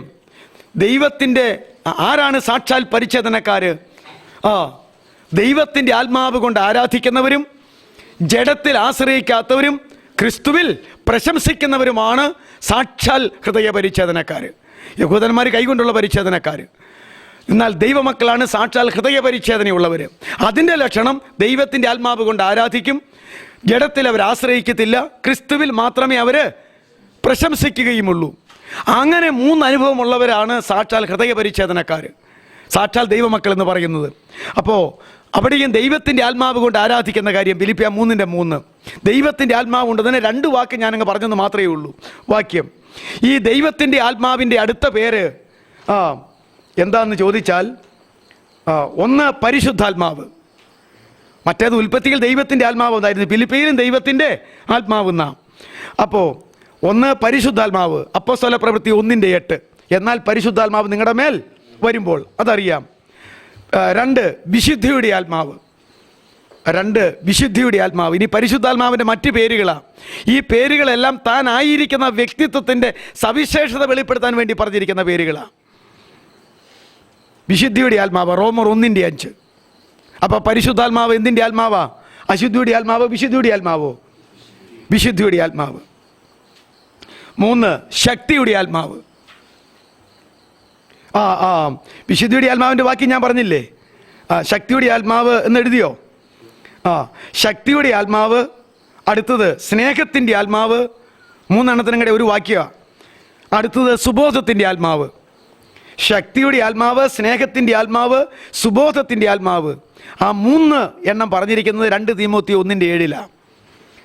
നാം പ്രാപിച്ചത് ഭീരുത്വത്തിൻ്റെ ആത്മാവിനെയല്ല, പിന്നെയോ ശക്തിയുടെയും സ്നേഹത്തിൻ്റെയും സുബോധത്തിൻ്റെയും ആത്മാവാണ്. അതുകൊണ്ട് ഒരു വാക്യത്തിലാണ് 3 എണ്ണത്തിന് ഒരു വാക്യം നിങ്ങൾ എഴുതിയാൽ മതിയാകും, ഒരു വലിയ ബ്രാക്കറ്റ് ഇട്ടിട്ട്. ഇപ്പോൾ എത്രയായി? ദൈവത്തിൻ്റെ ആത്മാവ്, അതാ നമ്മുടെ വിഷയം. 1 പരിശുദ്ധാത്മാവ്, അപ്പോസ്തല പ്രവൃത്തി 1:8. 2 വിശുദ്ധിയുടെ ആത്മാവ്, റോമർ 1:5. പിന്നെ 3 ശക്തിയുടെ ആത്മാവ്, 4 സ്നേഹത്തിൻ്റെ ആത്മാവ്, 5 സുബോധത്തിൻ്റെ ആത്മാവ്. അവസാനത്തെ 3 എണ്ണത്തിൻ്റെ വാക്യം 2 തീമോത്തി 1:7. അടുത്തത് സത്യത്തിൻ്റെ ആത്മാവ്. 2 തീമോത്തി 1:7. അടുത്തത് 6 സത്യത്തിൻ്റെ ആത്മാവ്. യോഹന്നാൻ 14:16. സത്യത്തിൻ്റെ ആത്മാവ് വരുമ്പോഴോ അവൻ നിങ്ങളെ സകല സത്യത്തിലും വഴി നടത്തും. ഈ ആത്മാവ് നമ്മെ സത്യത്തിൽ വഴി നടത്താൻ ഇടയായത് എന്തുകൊണ്ടാണ്? ആ ആത്മാവ് എന്തിൻ്റെ ആത്മാവായതുകൊണ്ടാണ്? സത്യത്തിൻ്റെ ആത്മാവായതുകൊണ്ടാണ് നമ്മെ സത്യത്തിൽ വഴി നടത്തുമെന്ന് പറഞ്ഞത്. അതേ സമയത്ത് അസത്യത്തിലൂടെയാണ് നമ്മൾ നടത്തപ്പെടുന്നതെങ്കിൽ നമ്മളെ കൺട്രോൾ ചെയ്യുന്ന ആത്മാവ് ഏതാ? അസത്യത്തിൻ്റെ ആത്മാവാ. അത് ദൈവത്തിൻ്റെ ആത്മാവാണോ? ഒരിക്കലുമല്ല, ഒരിക്കലുമല്ല. അപ്പോൾ സത്യത്തിൻ്റെ ആത്മാവ് യോഹന്നാൻ 14:16. അപ്പോൾ ദൈവത്തിൻ്റെ ആത്മാവ് അതിൻ്റെ സവിശേഷതകൾ എത്ര എണ്ണമുണ്ട്? 1, 2, 3, 4, 5, 6. വളരെ ഗൗരവമാണ്. ഒരു വ്യക്തി ആത്മാവ് കൊണ്ട് നിറഞ്ഞിരിക്കുക എന്ന് പറഞ്ഞാൽ നിങ്ങൾ പേടിക്കൊന്നും വേണ്ട, വിഷമിക്കൊന്നും വേണ്ട. ആത്മാവ് ഉണ്ടല്ലോ എന്നോർത്ത് നിങ്ങൾ പേടിക്കാനും പോകണ്ട. ആത്മാവ് നിങ്ങൾക്ക് അതുപോലെ ഇല്ലല്ലോ എന്ന് വിചാരിച്ച് നിങ്ങൾ നിരാശപ്പെടാനും പേടിക്കാനും പോകണ്ട. അത് അംഗീകരിക്കണമെങ്കിൽ ഇത് നോക്കണം. ദൈവത്തിൻ്റെ ആത്മാവാണെങ്കിൽ ഒന്നാമത് അത് എന്താണ്? പരിശുദ്ധാത്മാവ്. ഈ പരിശുദ്ധാത്മാവാണ് പ്രാപിച്ചതെങ്കിൽ അത് വിശുദ്ധിയുടെ ആത്മാവാണ്. വിശുദ്ധിയിലാക്കും. അശുദ്ധിയിലേക്ക് വിടത്തില്ല, പിന്നെ അസത്യത്തിലേക്ക് വിടത്തില്ല, സത്യത്തിലൂടെ വഴി നടത്തും. അത് ശക്തിയുടെ ആത്മാവാണ്. എന്തിനായി ശക്തി? കർത്താവിൻ്റെ സാക്ഷിയാകാൻ. അതല്ലേ പരിശുദ്ധാത്മ നിങ്ങളുടെ പോലെ വരുമ്പോൾ ശക്തി ലഭിച്ചിട്ട് എൻ്റെ സാക്ഷിയാകും. ശക്തിയുടെ ആത്മാവ്. പിന്നെന്താ? സ്നേഹത്തിൻ്റെ ആത്മാവ്. റോമാലേഖനം 5-ാം അധ്യായത്തിൽ പറഞ്ഞിട്ടുണ്ട്, നമ്മിലേക്ക് പകർന്ന പരിശുദ്ധാത്മാവിലൂടെയാണ് അവൻ ദൈവസ്നേഹത്തെ പകർന്നു വെച്ചിരിക്കുന്നത്. പരിശുദ്ധാത്മാവിനെ പകർന്നു എന്ന് പറഞ്ഞാൽ റോമാലേഖനം 5-ൽ പറയുകയാ, അതിലൂടെ എന്താ പകർന്നു വെച്ചിരിക്കുന്നത്? ദൈവത്തിൻ്റെ സ്നേഹത്തെ. ആത്മാവ് നിറഞ്ഞിരിക്കുകയാണ് താനും സ്നേഹമില്ലാതിരിക്കുകയും ചെയ്യുന്നു എങ്കിൽ ആ മനുഷ്യനിൽ എന്തില്ല? ദൈവാത്മാവില്ല. ഈ പറയുന്ന ദൈവാത്മാവില്ല. റോമർ 5:1 വാക്യം നിങ്ങൾക്ക് എടുത്തു പിന്നെ നിങ്ങൾ വായിച്ചു. സ്നേഹത്തിൻ്റെ ആത്മാവ്, സുബോധത്തിൻ്റെ ആത്മാവ്. എപ്പോഴെങ്കിലും ദൈവത്തിൻ്റെ പരിശുദ്ധാത്മാവ് സുബോധം നഷ്ടപ്പെടുത്തി കളയത്തില്ല. സുബോധം നഷ്ടപ്പെടുത്തി കളയത്തില്ല. ആത്മവിവശത എന്ന് പറയുന്ന ബാംഗ്ലൂരിൽ നിന്ന് നമുക്ക് ലഭിച്ചിരുന്ന ശുശ്രൂഷയും രീതിയിലും എല്ലാം സുബോധം നഷ്ടപ്പെടുത്തുന്ന ചില പ്രക്രിയ ഉണ്ടായിട്ടുണ്ട്. വസ്ത്രം ധരിച്ചാണോ അത് കിടക്കണത്, ധരിക്കാതെയാണോ കിടക്കണമെന്ന് അറിയാൻ മേലാതെ വന്നിട്ടുണ്ട്. ഉരുണ്ട് മറിഞ്ഞു പോയപ്പോൾ വസ്ത്രമെല്ലാം അഴിഞ്ഞു പറിഞ്ഞ് പോയിട്ടുണ്ട്. ഞാൻ ചോദിക്കട്ടെ, അങ്ങനെ പരിശുദ്ധാത്മാവ് ആക്കുവോ? അങ്ങനെ നടക്കുന്നത് ആരാ? ലോകത്തിലൊരുതരം ആളുകളൊക്കെ ഇങ്ങനെയൊക്കെ നടക്കാറുണ്ടെന്നാണ് പറയണേ. വസ്ത്രം ധരിച്ചും ധരിക്കാതെയൊക്കെ. സംസ്കാരമില്ലാത്ത കാട്ടിലെ ജാതിക്കാർ വസ്ത്രം ധരിക്കാത്തവർ കാണാം. വെസ്റ്റേൺ സംസ്കാരവും പരിഷ്കാരവും മൂത്തതിൻ്റെ പേരിൽ ധരിക്കാതെ നടക്കുന്നവരുണ്ട്. ഇങ്ങനെയൊക്കെയാണോ സാക്ഷാൽ പരിശുദ്ധാത്മാവ് നടത്തണത്? അല്ല, സുബോധത്തിൻ്റെ ആത്മാവാണ്. ഒരിക്കലും സുബോധം കളയുന്നവൻ അല്ല. പരിശുദ്ധാത്മാവ് കളയത്തല്ലെന്ന് മാത്രമല്ല, സുബോധം വർദ്ധിപ്പിച്ചു തരും. സുബോധം വർദ്ധിപ്പിച്ചു തരും. അല്ലെങ്കിൽ പിന്നെ പൗലോസ് ഇത് പറഞ്ഞു കൊടുക്കണോ? മക്കളെ, നമ്മൾ പ്രാപിച്ചത് ഭീരുത്വത്തിൻ്റെ ആത്മാവല്ല. ഭീരുത്വം കയറിയിട്ട് കാണിക്കണേ അങ്കലാപ്പ് കണ്ടപ്പോഴാ. ശക്തിയുടെ ആത്മാവാ, അത് തന്നെയല്ല. സ്നേഹത്തിൻ്റെ ആത്മാവാ, അത് തന്നെയല്ല. സുബോധത്തിൻ്റെ ആത്മാവാ എന്നല്ലേ പറഞ്ഞേ? അതെ, തീമോഥെയോസിൻ്റെ ലേഖനത്തിലാണുള്ളത് പറഞ്ഞത്. യേശുവിന് വേണ്ടി പോരാടണം, യുദ്ധം ചെയ്യണം, ഭടനാകണം എന്നൊക്കെ പറഞ്ഞപ്പോഴാ ഈ ആത്മാവ് ഏതാണ്? ഭീരുത്വത്തിൻ്റെ ആത്മാവല്ല. അപ്പോൾ ഭീരുത്വത്തിൻ്റെ ആത്മാവിനെ ആരാ തരുന്നത്? ദൈവമല്ല. അതുകൊണ്ട് ആ വെളിപ്പാട് പുസ്തകം 21-ാം അധ്യായത്തിൽ സ്വർഗരാജ്യത്തിന് പുറത്തു പോകുന്ന 8 പേരുടെ പേര് പറഞ്ഞപ്പോൾ ആദ്യം പറഞ്ഞത് എന്നാൽ ഭീരുക്കൾ. തുടങ്ങിയത് എങ്ങനെയാ? ഭീരുക്കൾ, അവിശ്വാസികൾ, അരയ്ക്കപ്പെട്ടവർ, ഇവരാരും ദൈവരാജ്യം അവകാശമാക്കുകയില്ല. നമ്മൾ തന്നെ വായിച്ചു പോകുന്നവർക്ക് ഈ ഭീരുക്കളുടെ കാര്യം, ഇച്ചിരി പേടിയുള്ള ആളായിട്ട് മാറിയതിന് അവനെ ദൈവരാജ്യത്തിന് പുറത്ത് കളയണമെന്നൊക്കെ എനിക്ക് തോന്നിയിട്ടുണ്ട്. പക്ഷേ എന്താ ഈ ഭീരുത്വം എന്ന് പറയുന്നത്? പാമ്പിനെ അടിച്ചു കൊല്ലാൻ നേരത്ത് ധൈര്യം ഉണ്ടെങ്കിൽ പാമ്പിനെ അടിച്ചു കൊല്ലടാ എന്നും പറഞ്ഞ് ഒരാളൊരു മുറുക്കനെ കണ്ടു കഴിഞ്ഞൊരു വടി തന്നേച്ച് ധൈര്യം കാണിക്കാൻ അടിക്കണമെന്നില്ല. അടിച്ചു കൊല്ലാൻ ധൈര്യം അടിച്ചാൽ മതി, അല്ലെങ്കിൽ പേടിച്ചു തൂറിയാന്ന് പറഞ്ഞാൽ ഓടി പോയേച്ചാൽ മതി. അതാണോ ധൈര്യം എന്ന് പറയണത്? ആണോ? അല്ല. ഭീരുത്വം എന്ന് പറയണത് അതാണോ? പേപ്പട്ടി വരുമ്പം പേപ്പട്ടി കടിക്കാൻ വരുന്നു ഓടിക്കോടാ എന്ന് പറയുമ്പോൾ അഭിമാനക്ഷതം കൊണ്ട് നെഞ്ചും വിരിച്ച് പട്ടീനെ തടയാൻ അവിടെ നിന്ന് കൊടുക്കുന്നതാണോ ശക്തി? അല്ല. അതൊക്കെ ജീവരക്ഷയ്ക്ക് വേണ്ടി ഓടിക്കണം. ഭീരുത്വം എന്ന് പറഞ്ഞാൽ എന്താ? യേശുക്രിസ്തുവിന് വേണ്ടി ആണത്വമായിട്ട് രക്തം ചൊരിഞ്ഞാലും ഇവിടെ നിൽക്കാനുള്ള തയ്യാറോടുകൂടി നിൽക്കുന്നതിനാണ് പറയുന്നത്. എന്ത്? അങ്ങനെ അല്ലാതെ നിൽക്കുന്നതിനാണ് എന്ത് പറയുന്നത്? ഭീരുത്വം എന്ന് പറയുന്നത്. കർത്താവിന് വേണ്ടി ആണത്വമായി നിൽക്കാൻ കഴിയാത്തവനൊന്നും സ്വർഗത്തിൽ പോവോ? പെണ്ണത്വത്തോടു കൂടി നിൽക്കുന്നവന് വല്ലതും സ്വർഗത്തിൽ പോവോ? ഇല്ല. പുരുഷത്വം കാണിപ്പീൻ. 1 കൊരിന്ത്യർ ലേഖനത്തിൽ പറഞ്ഞിട്ടുണ്ട്, നിങ്ങൾ പുരുഷത്വം കാണിപ്പീൻ. ഒരു കാര്യം പറഞ്ഞിട്ടുണ്ട്, ചെയ്യുന്നതെല്ലാം സ്നേഹത്തിൽ ചെയ്യുക, പുരുഷത്വം കാണിക്കണം. പുരുഷത്വം കാണിക്കാൻ പറഞ്ഞത് പെണ്ണുങ്ങളോട് മാത്രമല്ല, ആണുങ്ങളോട് ഒരുമിച്ചാണ് പറഞ്ഞത്. നിങ്ങൾ പുരുഷത്വം കാണിക്കണം. അപ്പോൾ അതാണ് അവിടെ പറഞ്ഞത്, സുബോധത്തിൻ്റെ ആത്മാവ്. സമയമായി, നമുക്കിവിടെ നിർത്താം. അപ്പോൾ ദൈവത്തിൻ്റെ ആത്മാവ്, മനുഷ്യൻ്റെ ആത്മാവ്, സാത്താൻ്റെ ആത്മാവ്. ദൈവത്തിൻ്റെ ആത്മാവ് എന്ന് പറയുന്നത് പരിശുദ്ധാത്മാവാണെന്നും ആ പരിശുദ്ധാത്മാവ് ജീവിതത്തോടുള്ള ബന്ധത്തിൽ, വ്യക്തിത്വത്തോടുള്ള ബന്ധത്തിൽ 5-6 കൂട്ടം വിഷയത്തിൻ്റെ ആത്മാവാണെന്നും ഈ പരിശുദ്ധാത്മാവ് എന്ന വ്യക്തിത്വം ഏത് മനുഷ്യനിൽ വന്നാലും ഈ വിഷയങ്ങളിൽ അവനിൽ ഉണ്ടാവുകയും അതിനെ വളർത്തിയെടുക്കുകയും ചെയ്യും എന്നറിയേണ്ടതാണ്. അത് വെച്ചാണ് പരിശുദ്ധാത്മാവാണോ എന്ന് നമ്മൾ വിലയിരുത്തേണ്ടത്.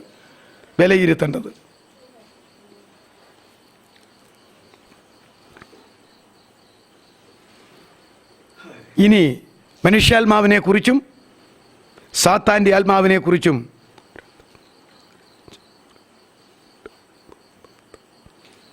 സാത്താൻ്റെ ആത്മാവിനെ 11 വിധത്തിൽ വേദപുസ്തകത്തിൽ പറഞ്ഞിട്ടുണ്ട്. അത് നമുക്കല്പം വിശദമായിട്ട് പഠിക്കേണ്ടതാണ്. അപ്പോൾ ഈ ദൈവാത്മാവിൻ്റെ കൂടെ സാത്താൻ്റെ 10 വിധത്തിലുള്ള ആത്മാവിൻ്റെ പ്രവർത്തനം തിരിച്ചറിയാൻ ബുദ്ധിമുട്ടുള്ളതാണ്. ഖത്തരദേശത്തിലെ പിശാചിബാദിനെ പോലെയുള്ള ആത്മാവാണെങ്കിൽ പെട്ടെന്ന് തിരിച്ചറിയാം. കാരണം ആ പുള്ളി ഏത് ആത്മാവിന് അധീനനാ? സാത്താൻ്റെ ആത്മാവിന്. അശുദ്ധാത്മാവ് ഒരു മനുഷ്യനെ വിട്ടുപോയ ശേഷം എന്ന് പറഞ്ഞിട്ട് അങ്ങനത്തെ അശുദ്ധാത്മാക്കൾ, ദുരാത്മാക്കൾ, ദുർഭൂതങ്ങൾ, ഇങ്ങനെയൊക്കെയുള്ള ആത്മാവിൻ്റെ കാര്യം നമുക്ക് പെട്ടെന്നറിയാം. അവൻ്റെ സംസാരത്തിലോ പ്രവർത്തനത്തിലോ ചെയ്തിയിലോ ഒക്കെ പെട്ടെന്ന് ഭൂതബാധയാണെന്ന്, ദുരാത്മബാധയാണെന്ന്, അശുദ്ധാത്മബാധയാണെന്നൊക്കെ നമുക്കറിയാം.